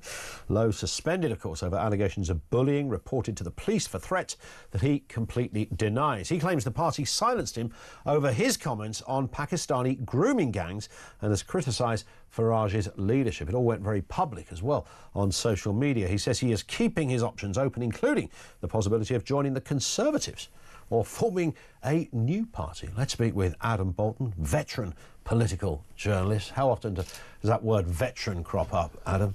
Quite often. But, you know, it's all right, though, isn't it? I don't mind too much. It's better than old git, isn't it? Well, there is that as well, yeah. And, you know, after a drink in certain pubs, it can even get worse than that, can't it? So, good to have you with us, Adam. I mean, you've been around the block a lot. We've seen political rows, fallouts within parties, divides, divisions, all the rest of it. In that respect, it's no different, but it has a certain profile to it because, of course, you know, Nigel Farage is a man with a certain profile. They're a curious and interesting, almost exclusive bunch over there at Reform HQ. So when something goes wrong, the rest of us want to talk about it. Yeah, and the sort of breaking news this lunchtime is that the briefing from Conservative headquarters is that they are refusing to rule out possibly letting Rupert Lowe join. I'm not sure Rupert Lowe wants to join, but nonetheless they're keeping this open because clearly the Conservatives are enjoying any turmoil in a rival party, and you know there is this fight on the right going on at the moment with you know, Kemi Badenoch quite often saying things that aren't that very different from what members of Reform UK are saying, and clearly thinking there's a way to go. I mean, to me, looking on at it, I do think it really is all about this phenomenon of Nigel Farage. I mean, he is, you know, if we look at Brexit, he is the most influential politician of his generation, quite possibly in terms of directing the country. He's never been a great team player. He's had endless parties behind him.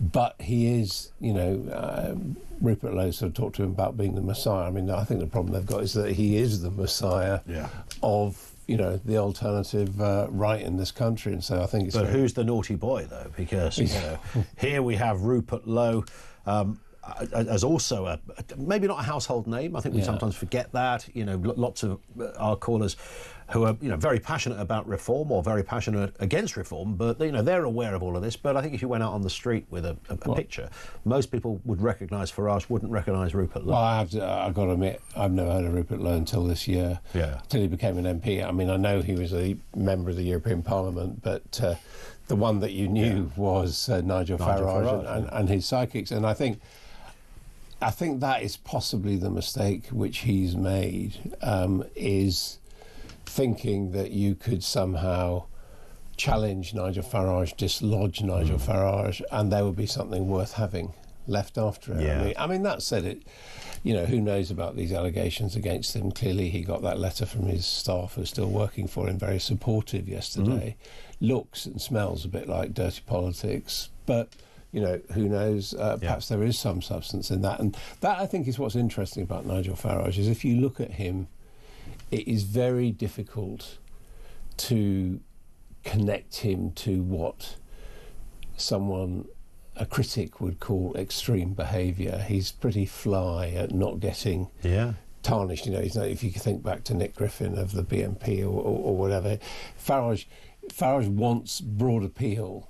He wants to be, you know, acceptable in everyone's living room, if you like. He doesn't want to say really hardcore things, as Rupert Lowe has said, for example, on grooming gangs or on mass deportations. You won't see Farage ever quite go that far, and you know, it obviously causes tension. I think, you know, a lot of the listeners are supporters of reform.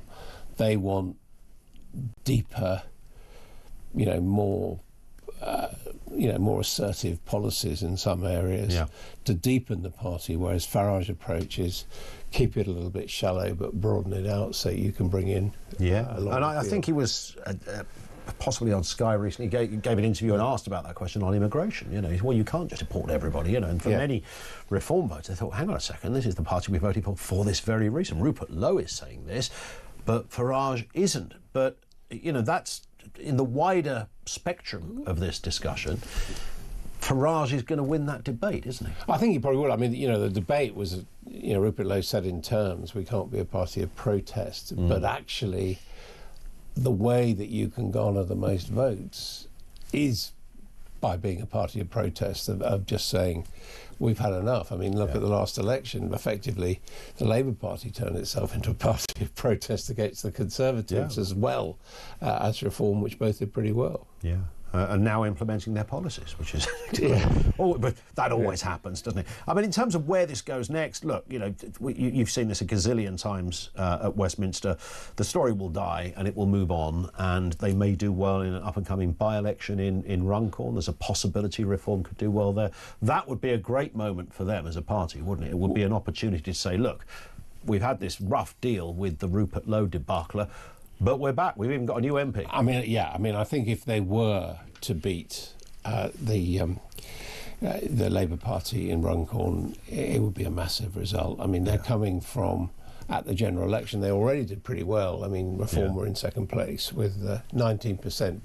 Labour, of course, got over 50%. Now, the way things were going, if you like, before this row and before Donald Trump came up backing Russia, it looked as if, if that by-election happened, it would be a walkover for Reform UK. My feeling is, and this is borne out a bit in opinion polls as well, is that, they're still doing well, but they're not streaming past the Labour Party in opinion polls anymore. So if they were able to capture Runcorn, I mean, who knows? Perhaps we might actually get a different candidate supporting Rupert Lowe running against the official Farage's candidate from Reform. I mean, all these different things can happen. But I think if they were to win it, that would really sweep everything away. Although, of course, we've got the local elections to go. And, if you look at local government by-elections, for example, Reform have won by-elections, not as many as the Conservatives have managed to win against Labour.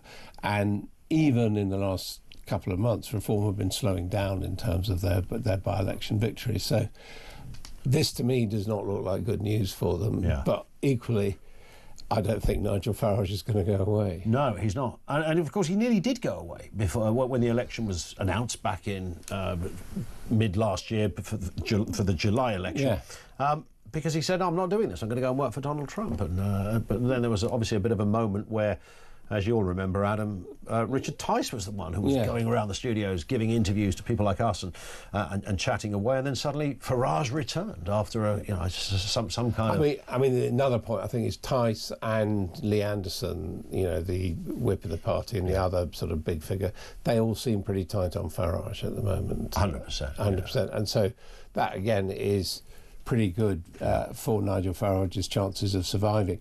And actually, in a sense, whether by luck or design, he dodged a bit of a bullet in not only managing to get elected in Clacton, of course, but also not actually being out there campaigning for Donald Trump, given that Donald Trump is unpopular, even on balance with Reform voters now. So you don't want to be too close to him. It's interesting with Farage as well, isn't it? There's not really any... There's not been any kind of big tabloid exposés about. There was a little marital thing, I think, for a bit, but given his background, given that he's a guy that likes a drink and he likes a smoke and, he talks the talk, he goes into the local pub, etc., doesn't take much to for a red top to drop a backbencher in it if it's a quiet day, and Farage seems to have escaped most of that. Well, I think he's quite careful, but also he is a bit of a character. He's quite likeable. I mean, there was a period around Westminster where you couldn't walk into a bar without Nigel Farage being there. Always ready to break off and buy a drink and talk to journalists. So I mean, he people who've worked for him say there is a dark side, that he's, selfish, very focused on himself, not really interested in anybody else. But he wouldn't be the only politician to... No, he wouldn't be. And he is, I think, a complete phenomenon. I think what we haven't seen yet, but he probably would say that, other people... We haven't seen him as a great organiser. I mean, even the European referendum campaign, I mean, it was the other side, the lot with Dominic Cummings, who... and Boris Johnson were well organised getting their message across. And although I don't believe there would have been a referendum, let alone that referendum result without Farage. He managed not to be the leader of the campaign, if you see what I mean. Yeah, that's very true. You know, he was on the edge. So he is a massive phenomenon. The one thing we haven't talked about, of course, is Musk. And there's no doubt that the interventions of Musk, you know, at that time when he was also attacking Keir Starmer around the grooming gangs in the north of England, when Musk basically said, I don't think Farage has got it, and I like the idea of what I'm hearing from this guy, Rupert Lowe, that clearly went to Rupert Lowe's head. Yeah. And I think there's still a possibility that Rupert Lowe might set up his own party with money from Musk, and possibly, really interesting, I mean, I wouldn't say this would necessarily be a triumph at the ballot box, but we could see a Liz Truss, Rupert Lowe party forming. They've been seen with Ben Habib thrown in. Yeah, exactly. That could be a rival movement. I think you're right about the Musk thing. I think that would have properly irked Nigel as well. I think he would have been quietly devastated at that moment when Musk, you know, the friend of Trump, Trump's a friend of Farage, and suddenly this man comes out and endorses his kind of in-party rival. No, I think he probably was upset at the time, but then again, it's actually worked in his favour, because Musk has now become an absolute pariah as far as you know, the British electorate at large are concerned. So he's lucky, but he's sure-footed now. I would have thought Musk hasn't said anything on this. I mean, ordinarily it would be a stupid suggestion that some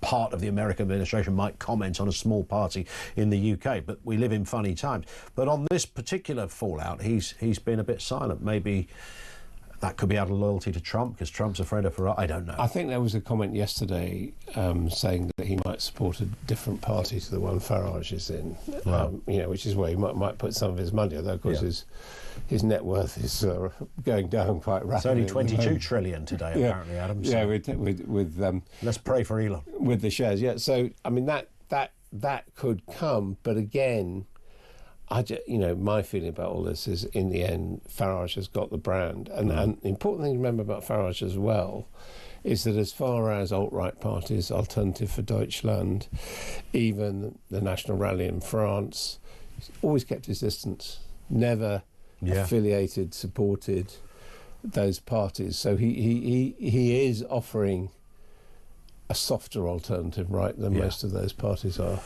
Interesting. Adam, good to see you. Thank you. Adam Bolton with us here on Talk 0344 499 1000. Back with more comment coming from you next.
Sorry, Mike, you were saying Mike, you were saying to me, you literally said all the time, we've got to wait and see. We've got to wait and see for this great, this great Trump art of the deal master plan.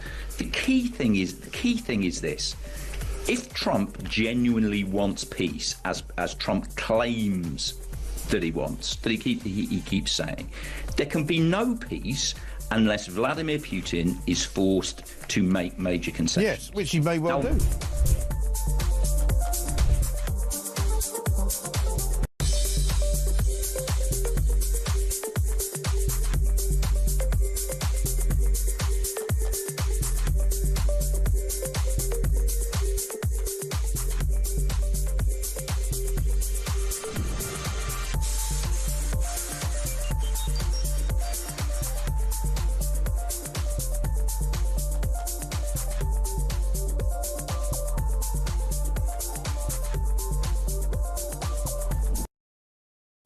Across the UK, on DAB+, on your smart speaker, on your smart TV, and on your side. This is Talk.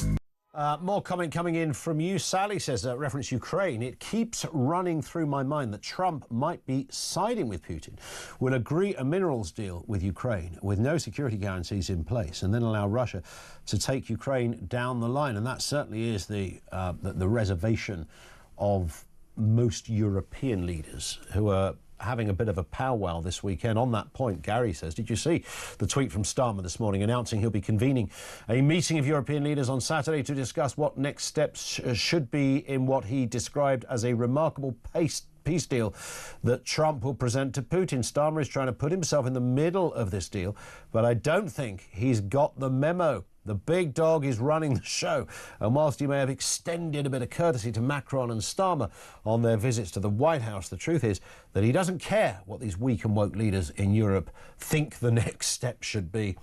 It's his way or the highway.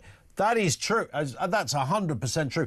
I guess what is left, I mean, if you take Trump out the deal, out the story, then there does have to be a European response as well to this, and that's the bit that I guess Starmer wants to lead. But it does look a little bit, it's a bit kind of put your head behind the cushion, isn't it? We'll talk to Jerry in just a second on that issue of Reform UK. Before we do, we've got a brand new Voice of Doom. This is the daily mystery voice bit, but it's always with a political angle. Could be a politician or someone connected to politics. So let's have a listen to today's brand new voice. They didn't address this issue. Who is that? If you think you know, by the way, don't ever phone in because there ain't a prize on this, but you can message 87222. Here's the voice again. They didn't address this issue. Who's that then? We'll tell you on the other side of the news. If we get a right answer, in the correct answer in the next 10 minutes, we'll reveal all. If we don't, it will roll over for day 2 tomorrow. Here's the voice again. They didn't address this issue. If you think you know, 87222. Back to your calls. Jerry is down in London. What have you got for us, Jerry? Good afternoon.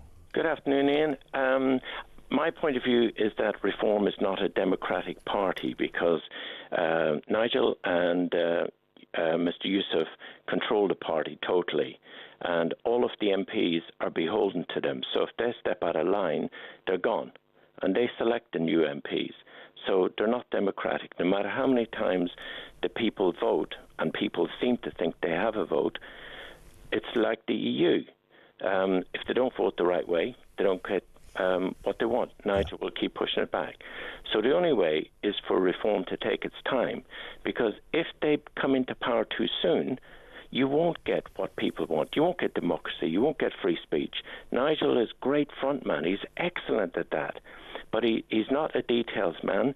I think he hasn't got the same depth of interest in the country as someone like Ben Habib has, who's been consistent with his views. They need to merge all of those qualities into Reform, structure it so that you've got a group of people selecting the MPs, selecting the people setting up the branches, and going forward to meet the needs with proper policies. They haven't got that.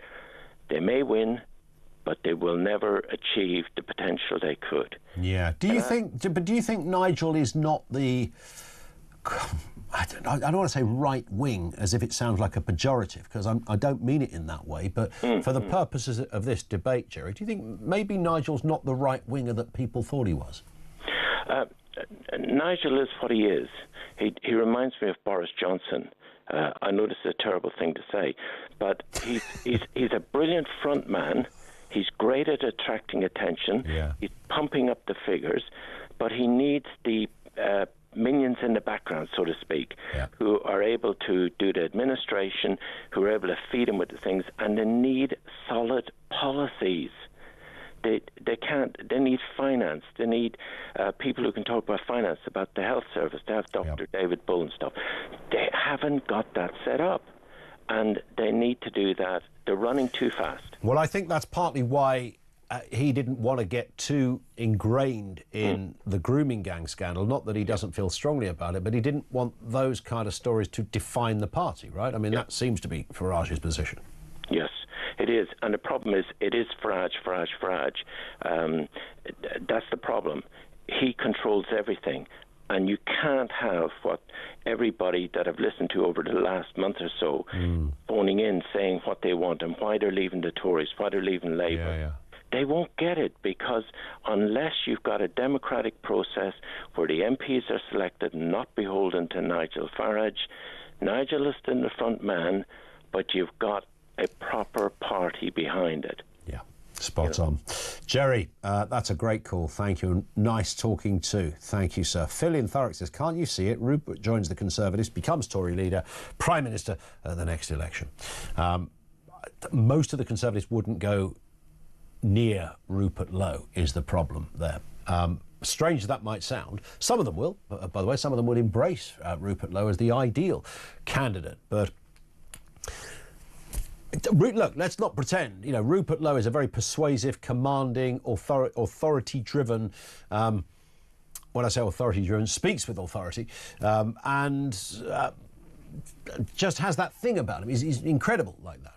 So that's true. But beyond that, he's a very tricky character, because people who are that successful, he's been incredibly successful in business, farming, football, you name it. But I don't necessarily think he would be the appetite for most of the Conservative Party. But yeah, I certainly take the point. 0344 499 1000 is where you will find us. Lots to come in the next section. We're going to talk to Luke Gios, by the way, the lawyer on sentenced criminals laughing at the law. There's lots to get into on that one. More calls from you on the way.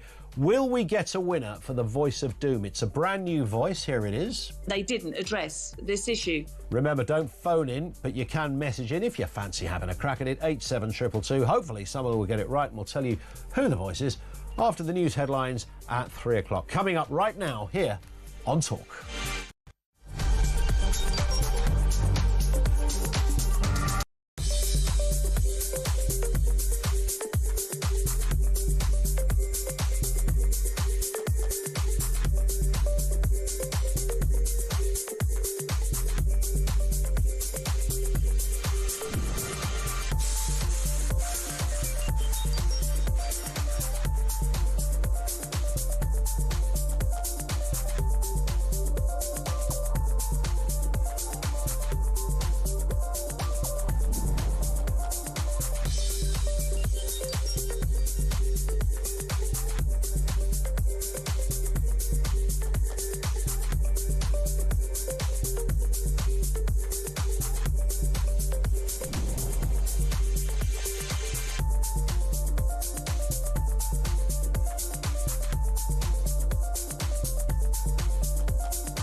across the UK.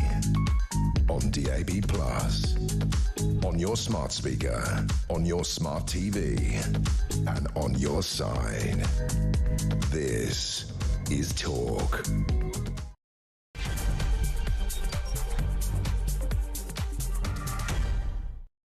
Yeah, welcome along. It's 3 minutes after 3 o'clock. Welcome to the home of common sense. Coming up, US officials say the ball is now in Moscow's court after Ukraine have signed up for a 30-day ceasefire across land, sea and air. This is reference the meeting they had with Rubio and others in Saudi Arabia. Donald Trump is expecting to speak to Mr. Putin later this week. We'll, of course, keep you posted. Also this afternoon, hardened criminals are, quote, laughing at the law after being handed short sentences or slaps on the wrist amid Labour's moves to slash the use of prisons. It's never really gone away, this subject, but it's back with a vengeance now. And the Brazilian government is preparing to host the COP conference. This is the world's largest climate summit, by chopping down tens of thousands of acres of Amazonian jungle to build a road to get there. I mean, you really can't make this kind of nonsense up. We'll have more on that story as well. Everything you need to know, all the breaking news, right here on Talk, 0344 499 1000. A lot of comment on what is happening in terms of the world of reform as well.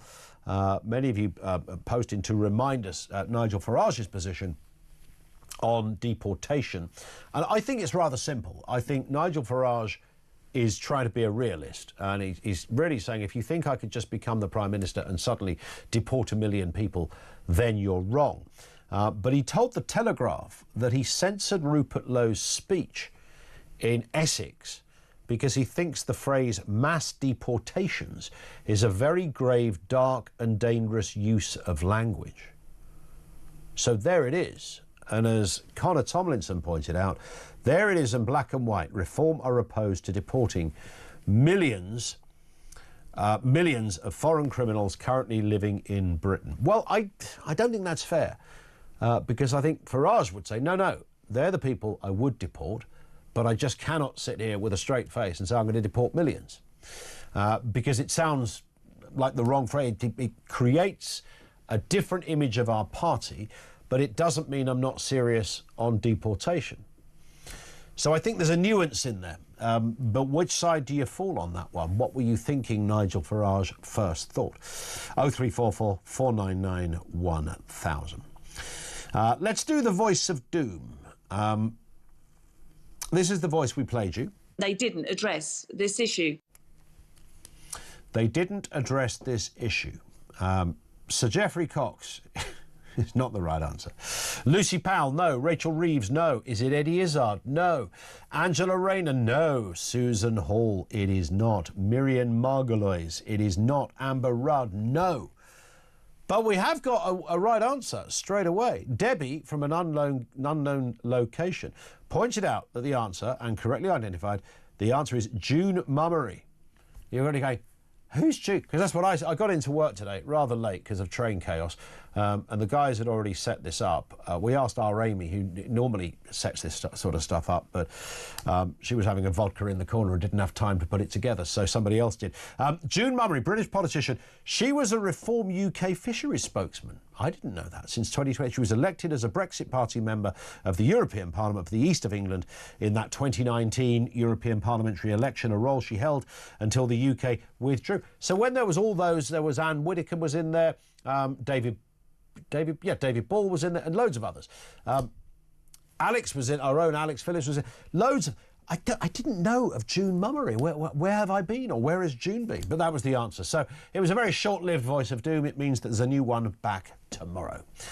7 minutes after 3 o'clock. Now, Labour is being accused of allowing repeat offenders to escape with lenient punishments as it pushes ahead with its obsession with slashing the use of prisons. Shadow Justice Secretary Robert Jenrick claims hardened criminals are laughing in the government's face and popping champagne corks at the prospect of lighter sentences.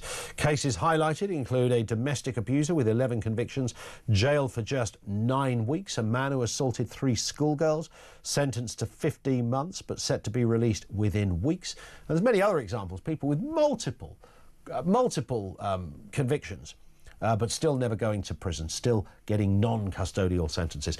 Let's speak with Luke Gios, lawyer, writer and director of the Freedom Law Clinic. Regularly helps us out with these kind of stories. Afternoon to you, Luke. I was saying a little while ago on the programme, I've never existed in a time doing this job where there wasn't a debate about, it's now called two-tier. Let's face it, it's always been around, hasn't it? You know, why did a bloke in Middlesbrough get a stiffer sentence than a fella in Plymouth for the same thing? And even judges themselves, the same judge dispensing a different sentence. There's lots of circumstances that are taken into account, etc. But what we seem to have here is the emergence of what looks to many like a pattern of whatever the good arguments might be about prison not being the best place for everybody, but a pattern that lenient punishments are being meted out. Do you sense that, as a lawyer, as being true or false? It's very difficult, as you hinted at there, to comment on individual cases without being in the room when the judge makes the decision. There has always been and will always be examples of lenient sentences, and there'll always be examples of very, very harsh sentences. So it's very difficult to draw any broad conclusions. I mean, we've seen the Sentencing Council in the news this week, passing new guidelines regarding pre-sentence reports and encouraging judges to seek a pre-sentence report if someone's from a given ethnic background. The Sentencing Council is a purportedly independent body, and their job is to try and bring uniformity to sentencing as much as is possible. So they identify a range of factors which might be relevant when a judge is passing sentence, and they try to make things as consistent as possible. But you will always have these kind of outlying cases within the system. However, there has undeniably, and this is even recognised in decisions by our Court of Appeal, a move away from custody as a punishment. The reality is we have a practical problem, which is no space in prison. I mean, this is a real issue, and we hear about it every day in court. I hear about it from my clients in prison all the time. The prison estate is full. There is just no two ways about it. I think we do have to have a sensible discussion in this country about what we think prison is for, and who is deserving of prison, who needs to be in prison, and who can be dealt with in a community-based punishment. I think that's the debate we need to have. There has undoubtedly been decisions of the Court of Appeal saying that the prison system is full, conditions are terrible, you have to stop sending people to custody if you can avoid it. Yeah. But that doesn't necessarily mean that these individual decisions that are cited in the reports are wrong. It just means that we might not have all the relevant information. This is true. Do you think that there could be more effort, though, Luke, put into areas where look, you can't put the message out there that if you commit a white-collar crime, you're never going to jail, because that would, of course, just mean more people would go, do you know what, I could do a bit of community work, so I might as well commit the crime. I'll take the flak from the neighbours and I'll run. You can't put that message out there, but you could go around prisons right now, I would have thought, with a more robust hand than we're currently seeing, and say there's at least 10,000 people that shouldn't be in this place. Yeah, exactly. So a common theme that comes up is mental health, prison being used as a supplement to our mental health services. Also, I think there are lots of people in prison for drug-related offences who probably shouldn't be there and who should probably be under a more treatment-focused programme. You know, the capacity for our state to deliver those programmes is limited, but prison does absolutely nothing for people who are mentally ill or on drugs. I think you've highlighted a really key philosophical point there, which is that punishment really does matter. And I think the British public are very sensible on this. They do recognise that punishment needs to be an element of anything dealt out by a court. People need to feel like it matters if they break the law, not just that they are going to, have to do a few weeks behind the door of an open prison where they get a couple of treatment programs and learn a new language.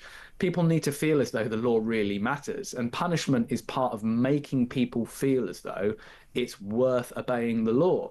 And that's a really important sentiment to encourage in society, because if we don't feel like we have any stake in what the law is compelling people to do and not do, that can really lead to a lot of disenchantment, people feeling as though the state doesn't act in their interests, and that can be really, really corrosive. So punishment is really important here, but that doesn't mean that we have to, the justice system has to be a balance between punishment, retribution, and we need to be as fact-specific as we can be. There simply is no point in locking up a mentally ill shoplifter for even 3 months, 6 months, 10 months in appalling conditions where they receive absolutely no help, and then throwing them back onto the street to do it again. It's a complete waste of everyone's time and energy. But I guess there are cases, and we see them. Look, I know they're lovely anecdotal stories for us to talk about in settings like this. Someone's got 100 convictions, never been to jail. Everyone, they got a non-custodial sentence for a bit of community work, maybe a fine or something, but never been to jail. So that would be an argument to say, well, clearly non-custodial sentences don't work either in those kind of cases, and maybe prison is the answer. Yeah, exactly. You know, what tends to happen is the first few occasions where someone could receive a custodial sentence, that sentence is suspended, meaning that the person has actually received a custodial sentence, but they serve it in the community. They normally do some kind of community-based work, they do unpaid work, etc. And then the way the system should work is if that has been proven to be ineffective, then they do serve time in custody. And, you know, I've had many clients who have gone through the process of having a suspended sentence twice, and third time it's custody. It's inside, it's immediate, and, you know, don't pass go, etc. So that does happen, and it's meant to happen that way. And you're right that community-based sentencing doesn't work for all offenders. So I think the process, and that's when punishment does have to play a role. But I just think we have to get back to this close and dispassionate debate around who belongs in prison and why. The answer to that with respect to an individual offender might be, look, we've tried other things, and that's a fair answer. But I do think there are lots of people who are receiving custodial sentences for reasons that aren't productive or useful. And I think, you know, we need to be able to be honest about that without getting drawn into particular cases that might look extraordinarily lenient. I get that. I mean, the other point on this, I suppose, if this is largely, or for a large part of this story, about prison places, I can never quite work out this inability to build more prisons. I mean, and at speed. I mean, you know, we know if you want to. I'm not suggesting we always take a leaf out of the Chinese book when it comes to building stuff very fast. I'm pretty sure their health and safety record is maybe not what it should be. But it seems it can't be beyond the wit of mankind to say, well, there's a big field, there's 10,000 workers, and we need to have X amount of cells in this place. Let's build one. I keep hearing there's a super prison being built, Luke. I don't know if you can shine any light on that. Well, I seem to have been talking about that for a decade. Well, I'll tell you what, I'll give a special shout out to a prison in South London called Thameside, which is run partly by the private sector. And that prison, to my mind, works.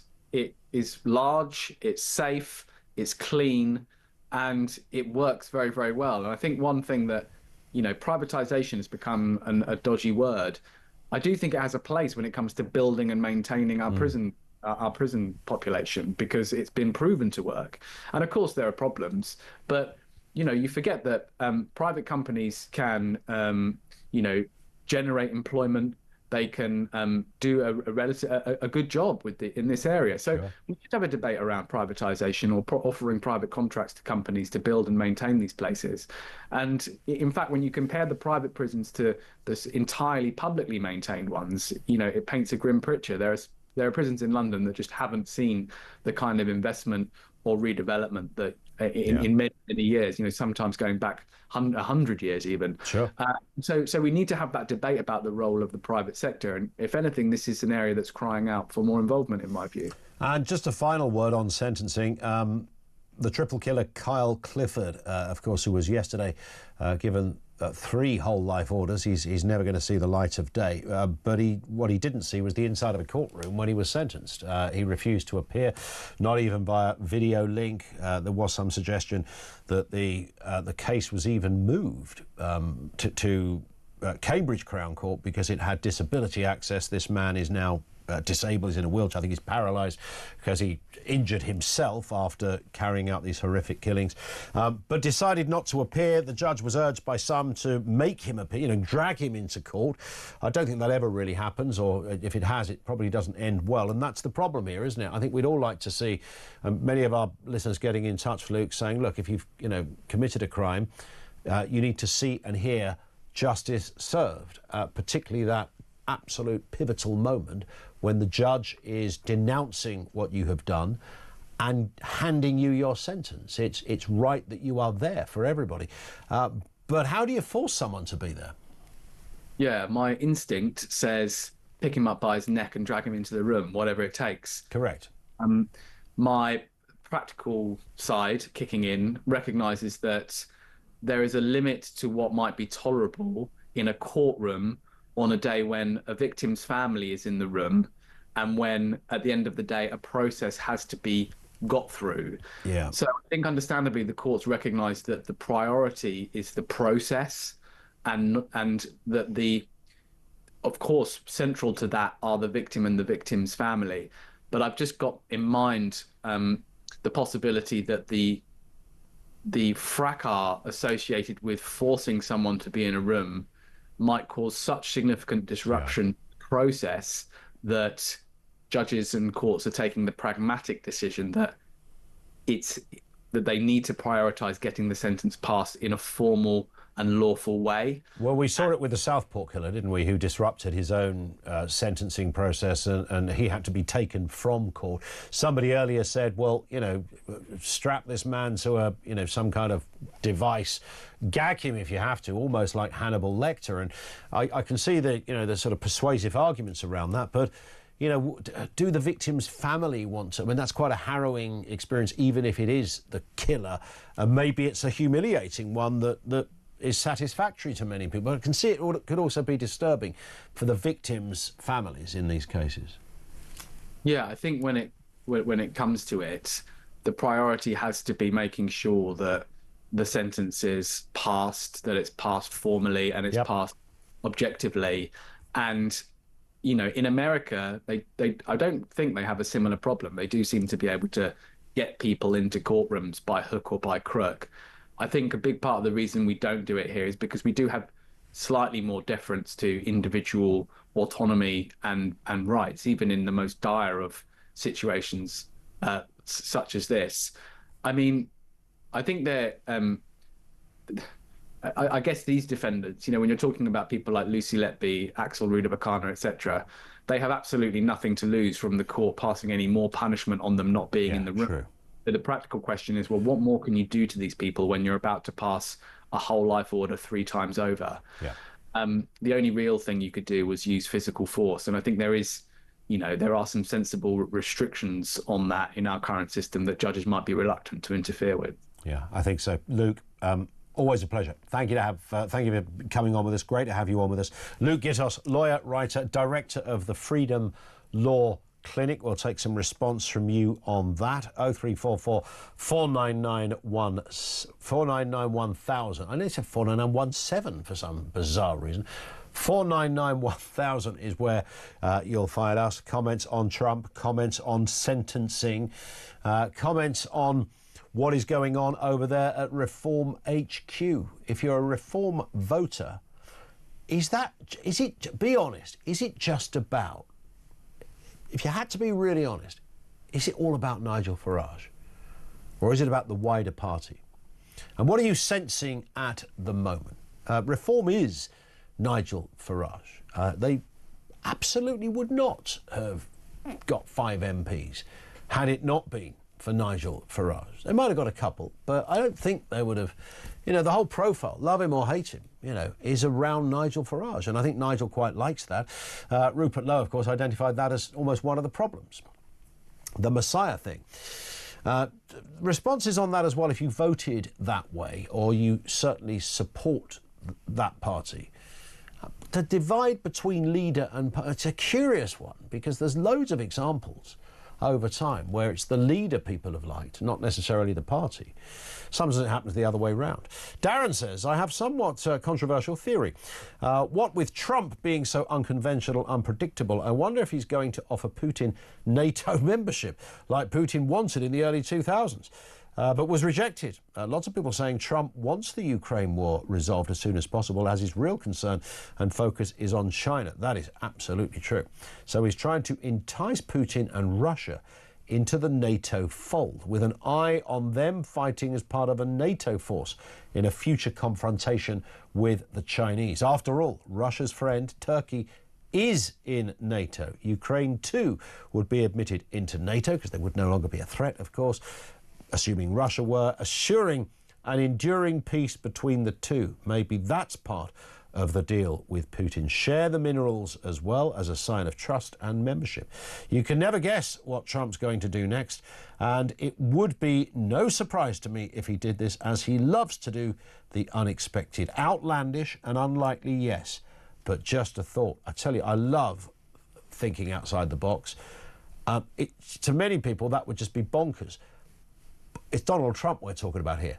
Donald Trump literally destroyed another leader in the Oval Office half an hour ago. Well, a couple of weeks ago, but you take the point. No one thought they would see that. He's got Ukraine on the table. No one thought they would see that. They've just had peace talks where 50% of the party have agreed to it. 30-day ceasefire. Nobody thought you would see that. Trump is unconventional. If Putin had previously talked about a dalliance with NATO, I wasn't aware of that, by the way, Darren, forgive me. If that is the case, would Trump go that far? 0344 499 1000.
Say woman whilst you're having your life saved. Right. It has to be a person with breasts. Can you imagine about to take your last gasp and say, "Don't call me a woman"? Right.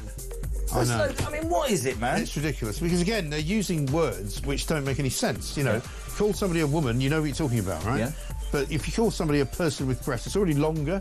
It's already not accurate because a woman might not necessarily have breasts. What about a woman who's had a mastectomy? What about a woman who perhaps is less well endowed than another woman? You know, it's not accurate.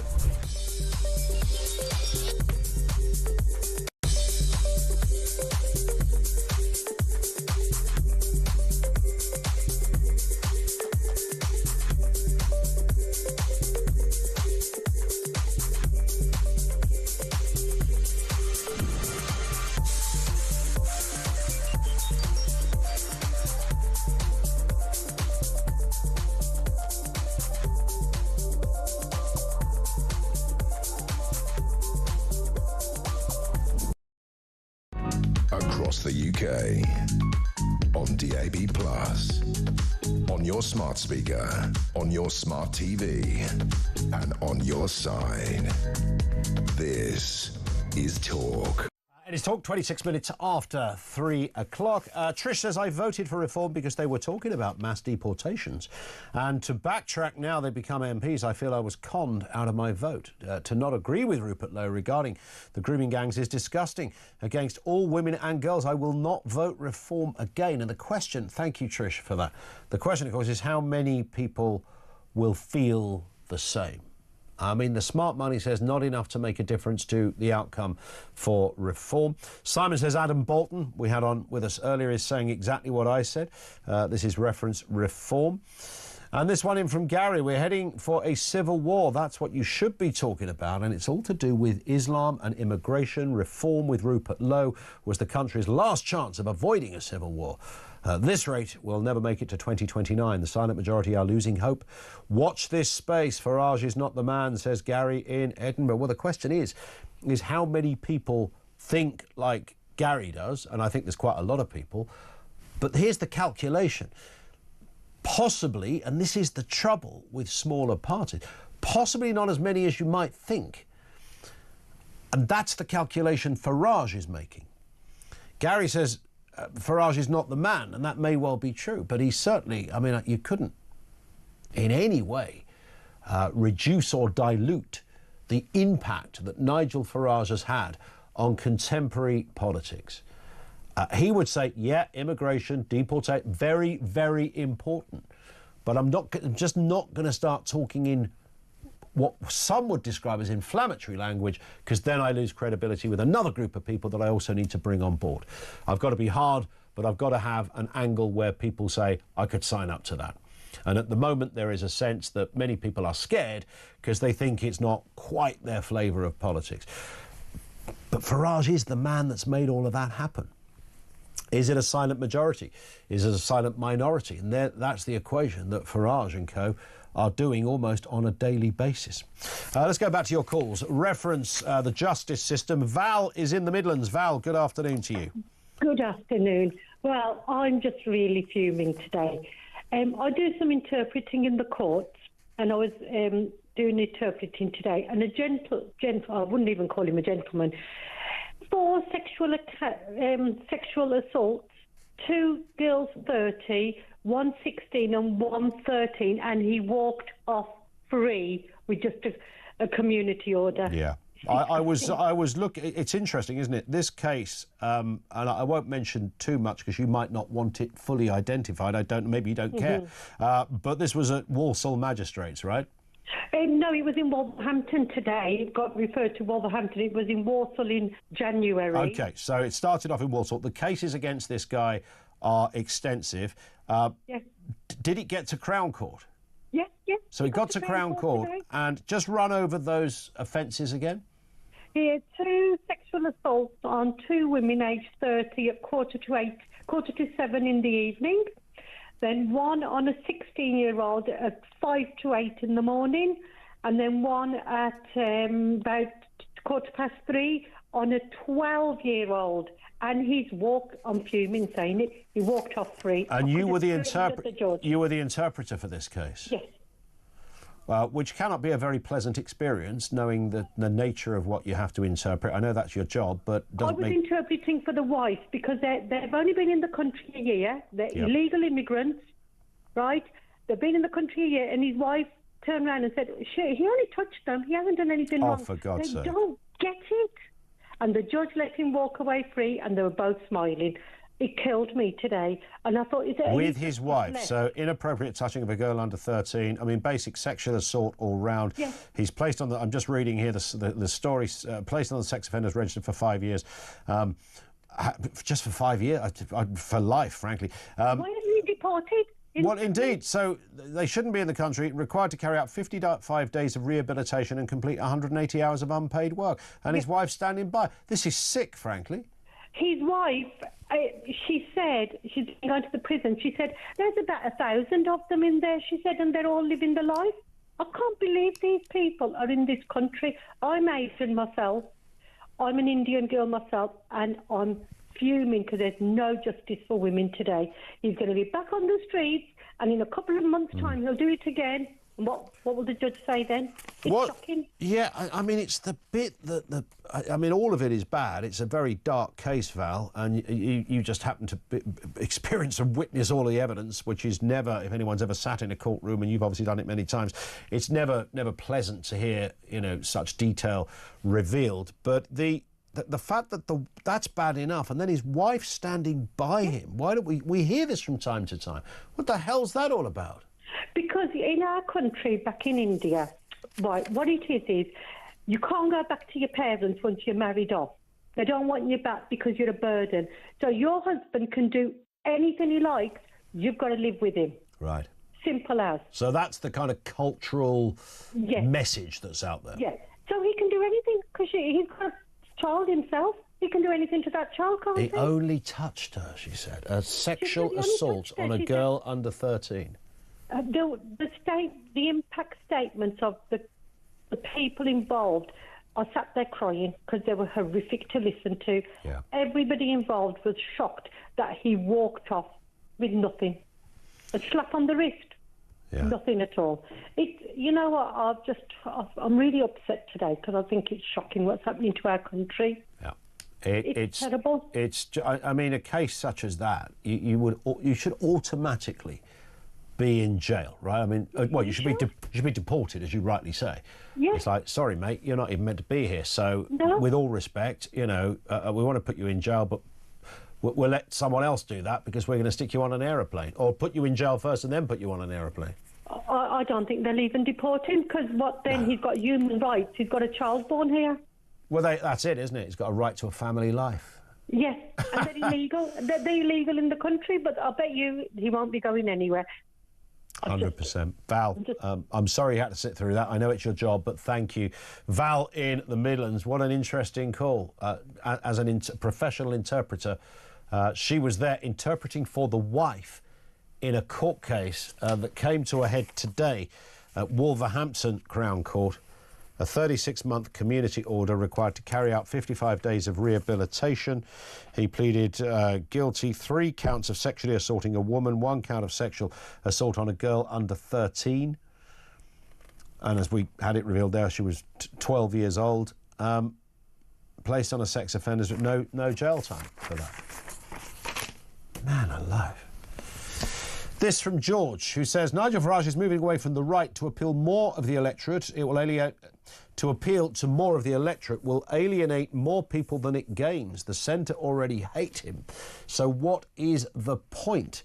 We already have a uni party compromising the Tories and Labour. It doesn't need to be any bigger. Repatriation may be extreme, but stopping any more immigration is a must, says George. Thank you for that.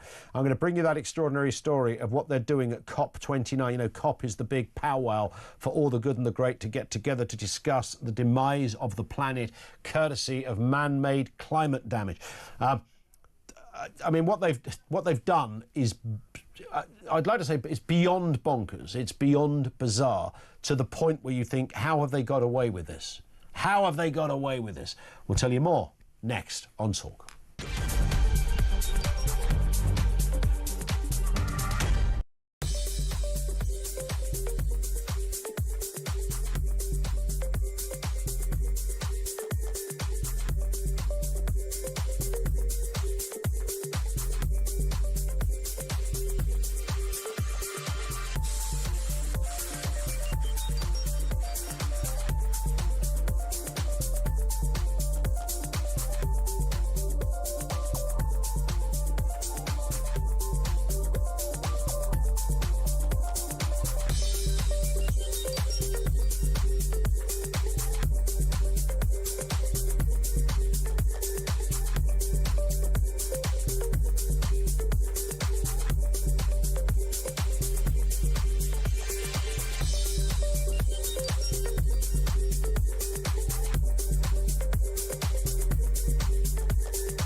across the UK. On DAB+, on your smart speaker, on your smart TV, and on your side. This is Talk. It is Talk, 0344 499 1000.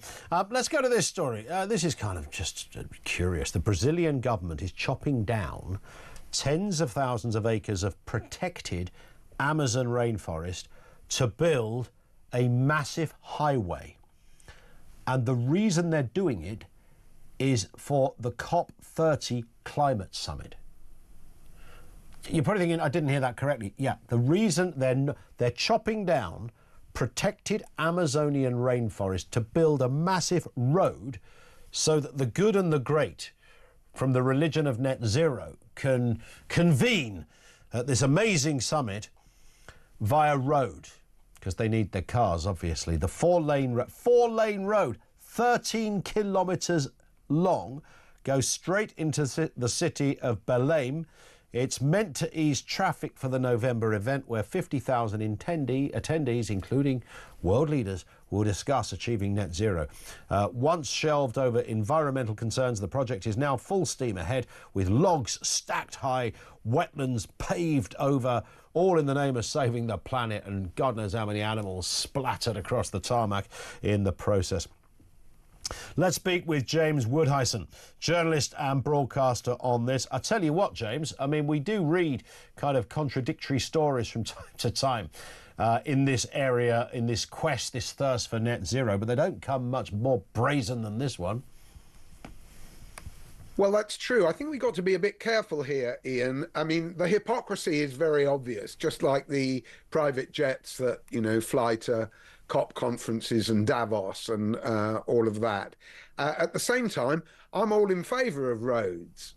You know, the problem with this project is that they're building a road simply to assist the delegates to this incestuous bean fest that the climatistas, the carbonistas like. Brazil probably needs more roads. I've got all the stats for you, if you want them, about the deforestation of the Amazon.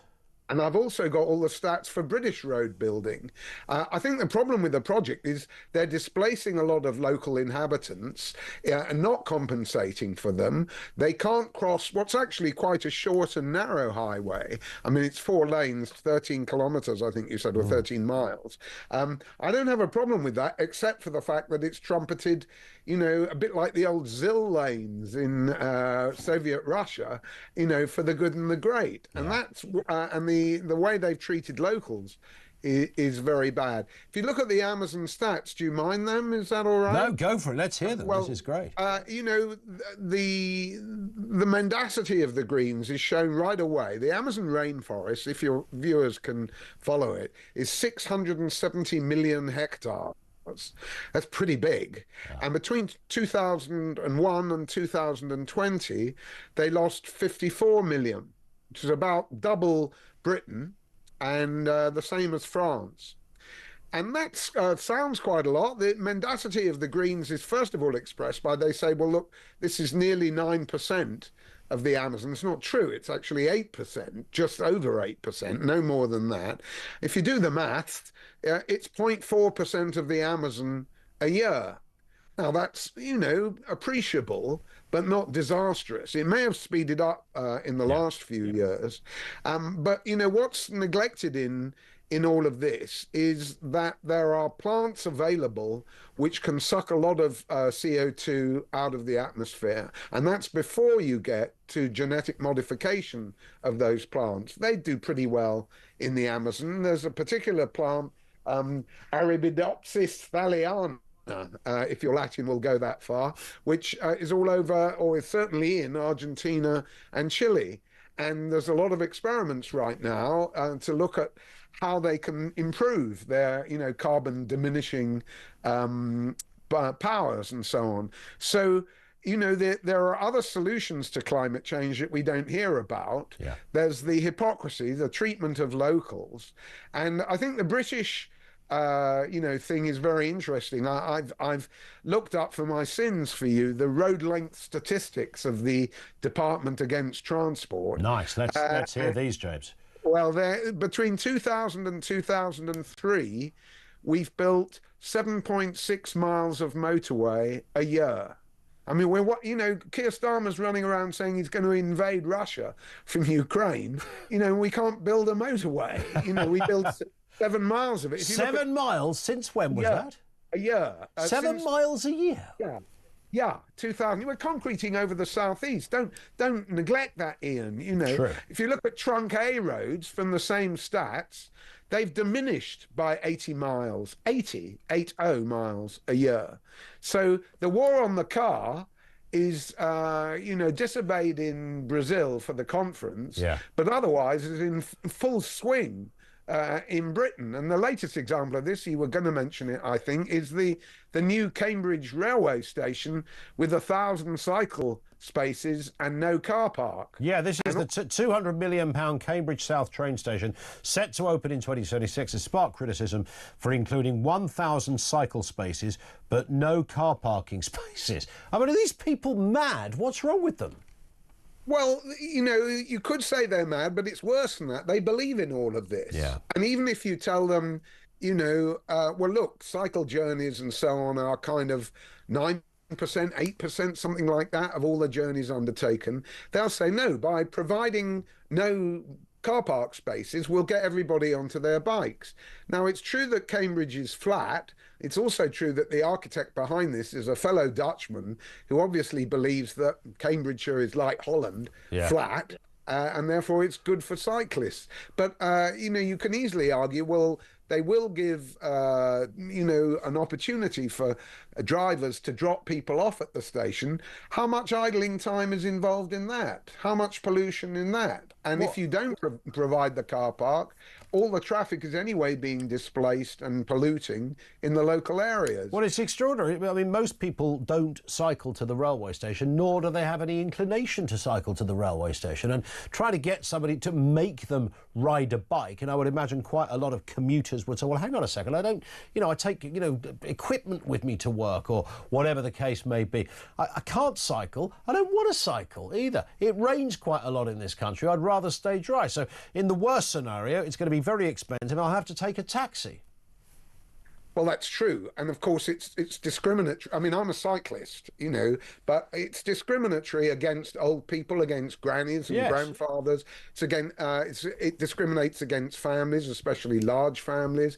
But I think the answer to your question, are they mad? There's another answer, which is their self-righteousness blinds them to everything. 100%. Ed Miliband will be down there at the COP conference driving, no doubt, a Tesla, although he doesn't have an electric car himself. And, he'll be saying, I'm doing this because it's the right thing to do. I'm on the right side of history. And that, what we find, therefore, it's supposed to be left-wing. I'm left-wing. But this isn't left-wing. This is authoritarian. It's saying, we're going to build a cycle park, no matter what you think. We're the local councillors, whom everybody loves, and, we're going to do what is right, and the rest of you can just push off, It's extraordinary. I mean, and as for just to go back to the COP30 climate summit, I mean, have these people never heard of Zoom, for goodness sake? I mean, if ever there was a conference would embrace the need to not, or embrace the argument to not travel, it would be this one. I mean, Dale Vince, the environmentalist, I mean, people, divide the room on this, but Dale says, I don't fly anymore because I can do it all by Zoom. So at least, he's true to his word on that point. He says, you don't need to go somewhere. And of course, the amount of money that would be saved would be huge. It wouldn't be Zoom with people sitting there on their iPhones. You could have impressive screens. You can throw the old corporate cash and the various kitties that have been collected to put this thing together, which I'm sure is a gazillion pounds. You can do all of that, but just do it it would look amazing with all those screens. Imagine a big screen with every world leader and every net zero czar plastered across it in 42 inches of glorious colour. I'd rather look at your channel than look at them. That's true. The simple answer is they prefer schmoozing to zooming. Yeah. They want 100%. clink cocktail glasses and, you know, rub shoulders and do all that elite stuff, which is so disreputable. And it's very angersome. And I think we should call it out when COP happens. The whole thing is, all these COP conferences are complete charade. They promise billions to places like Latin America. The money never shows up, or if it does show up, it's pocketed. So, you know, they are mendacious, as I've said. They're hypocritical. They are myopic. And none of this is to deny the reality of climate change. If you say this, you know, you're supposed to be a denier. I'm not. I wrote a whole book attacking climate skeptics and climate alarmists in equal measure.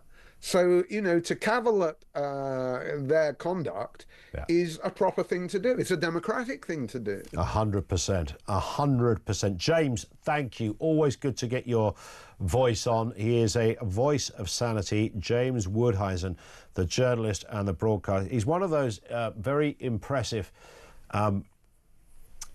characters that kind of historically has batted from the left, as you heard him allude to. But it's a kind of different kind of left. You know, a lot of the old guys from like the sort of Brendan O'Neill sort of journalists whose origins are in left-wing thinking. And there's many of these characters, but actually they kind of do the horseshoe thing of going in a direction where people who are favouring narratives that have been associated with the right are curiously also alive and well in decent parts of the left. And he's a classic example of that. 0344 499 1000. This is Talk.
A lot of the case that's been made for the way that Trump has been putting pressure on Ukraine over the last few weeks, it's been hard to sometimes understand what Trump was doing. But the basis of justifying what Trump was doing was that Russia would agree to some sort of ceasefire. It was Ukraine that was the problem. Well, let's now test Russia and to some extent Trump, because Ukraine has done the right thing, has agreed to a ceasefire without any conditions at all. The other good thing in this statement is that America's agreed to resume security assistance to Ukraine.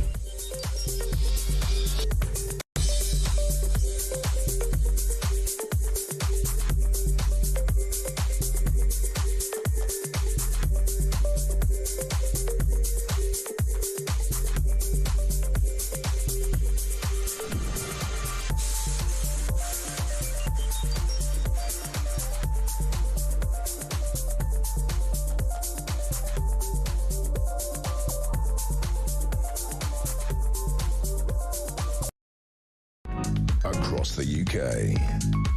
On DAB+, on your smart speaker, on your smart TV, and on your side. This is Talk.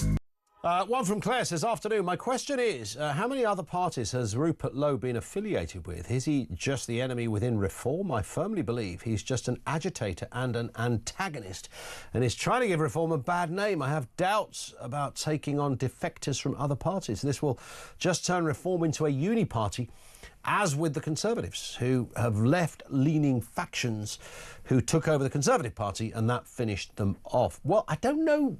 I mean, Nigel Farage was a Conservative, if you look at it that way. Lee Anderson was a high-profile Conservative. Rupert Lowe, I would imagine he probably voted Tory, because that's all that was out there, but I don't know if he's ever been a member or active in any way. Let's go to the calls. Rob is in Portsmouth on the Amazon and COP30. Have you booked your ticket, Rob, firstly? Are you on your way there? No, I'm not green, but I wouldn't be that. What's the word? Cynical to go against my beliefs. Fair enough. But it just reminded me of the right. And just to explain, when I made the call to you. I wasn't left with a 3-year-old that's got a cough and probably a delivery, but I don't think that's going to happen now. I recognised the cough of a 3-year-old a mile off, having been through that many times, still are with a 6-year-old. Yes, I'm glad you haven't got a sort of strange sound effect machine next to you. No. My point is that 2015. Yeah. That's the word I was looking for. Hypocrisy of it was that Boris Johnson hosted the COP 2015 in Scotland, in Glasgow. Yeah, and he gave every delegate from around the world an electric car to say, "Look, we're green, we're green, we're green." And then when they drove their little electric cars around Glasgow, they got back to wherever they were, and then they plugged them into a diesel generator. Yeah, that seems to be that they love a diesel generator. And didn't some of them then just fly home first class, having, I know, and each one had a diesel generator. So if they had just given them a diesel car, yes, electric cars produce, I think it's 50% of what electric cars produce at least 50% of what diesel cars do. Okay. So why not give them a diesel car and they would have produced less emissions? Give them all a massive Range Rover. That's what should have been done. And you got a lot of space in there as well. Rob, listen, I've got to move. I hope your 3-year-old is getting better. I can hear the little coughs in the background. Thank you. That's Rob in Portsmouth. You can hear the little coughs in the background. Yeah, see, well, his little... How'd you got that right? His little daughter or son was having a little cough. You're such a man of the people. He's very nice, isn't he? I've got wires everywhere today. You got wires? I don't know what's going on. Are you all right? I'm all right, yeah. Well, no, I'm not. I think I've got man flu coming. Oh, don't. See, you have this every week. No, listen, I had it on last Friday. There's no such thing as... Oh, here we go. I didn't have the... Yeah. Oh, excuse me. I'm not feeling great, and then I thought, well, it's Cheltenham the next 2 days, so I can't moan, can I? That's true. I mean, I had the little, not the cold last Friday, that sense of all your limbs are just, like, heavy and you can't get out of bed. Had that... Sort of lymphedema-esque. Yes, that. Yeah, then today, suddenly, I get into work and I thought, hang on a sec, when you know your own body, I thought, oh, no, Hartley Brewer has not she's patient zero, that one. She's not given me the lurgy. I haven't seen her. So Julia has been very poorly, bless her, but she's better now, I believe. No, she's not. She is better, but she's still not feeling great. Is she not? No, she told me today. I think you need to just crack on, all of you. I mean, it's just the way it is. Like, if I feel I'm like going to drink my way through it tomorrow at Cheltenham. It takes a lot for me to be off work through illness. I mean, I might be off every now and again to take a day off. Just check that. Does it take a lot for him to be off work through illness? Apparently it doesn't. I mean, that's your team being Last Friday, I think, actually being ill, I can't recall prior to that. Just to help me out here? What are people interested in Talkland? Do they really give a toss about Trump's tariffs? Do they care any more about reform, or are they more interested in about the Amazon rainforest, which is my favourite story? Oh, of the it's day? just beautiful, isn't it? It's a beautiful story. A new 4-lane highway cutting through tens of thousands of acres of protected Amazonian rainforest is being built for the COP30 climate summit in the Brazilian city of Belém. It is the story you read twice because you think I must have missed something. So let me get this right. You are tearing down the Amazon rainforest to build a road parts of the rainforest, so that all the people who are going to COP30 to talk about how they can create net zero and make the planet a safer place can drive their gas-guzzling or even gas-guzzling cars. It could be gas. So what, gas is a form of guzzling. gas, isn't it? Loads to go. Like, are you interested in the hairy little monster? Hairy who? What's the name? Sturgeon. She's stood down, hasn't she? She's no longer with her husband, is she? No, she's not. We think she and Liz Truss should do a reality show driving a mobile home around. What would it be called? Well, we had that, you know. We think she likes female company allegedly, so she get on. Yeah, she gets on. What she gets on. What she's happier with. She's happier with women professionally. Professionally speaking, men. So I think, you know, Down Under with Lizzie and Nikki would Down be Under with Nikki, because they have to. They could do all the states. It's almost impossible to get a television show commissioned nowadays unless you come up with a sponsorship or a good name. Down Under with Nicola Sturgeon might well get you the gig you've craved for a long, think that could be the one. Maybe I should exec produce it. So I'm going to Cheltenham tomorrow. Mrs. Kyle is only going on Thursday. She says she's not available on Fridays, and you're now saying I've got a bit of flu. Yes. I'm thinking that as I head to Cheltenham in the cop chopper on Friday, the chopper, that you'll You're be going in a helicopter. Well, probably on Friday. So you'll be ill, and she'll be seeing you, tending to your every need, tending to my troubled brow. What is it that you've got that I haven't? Do you really want to go there, Jessica? Yes, Come I on, do. come on.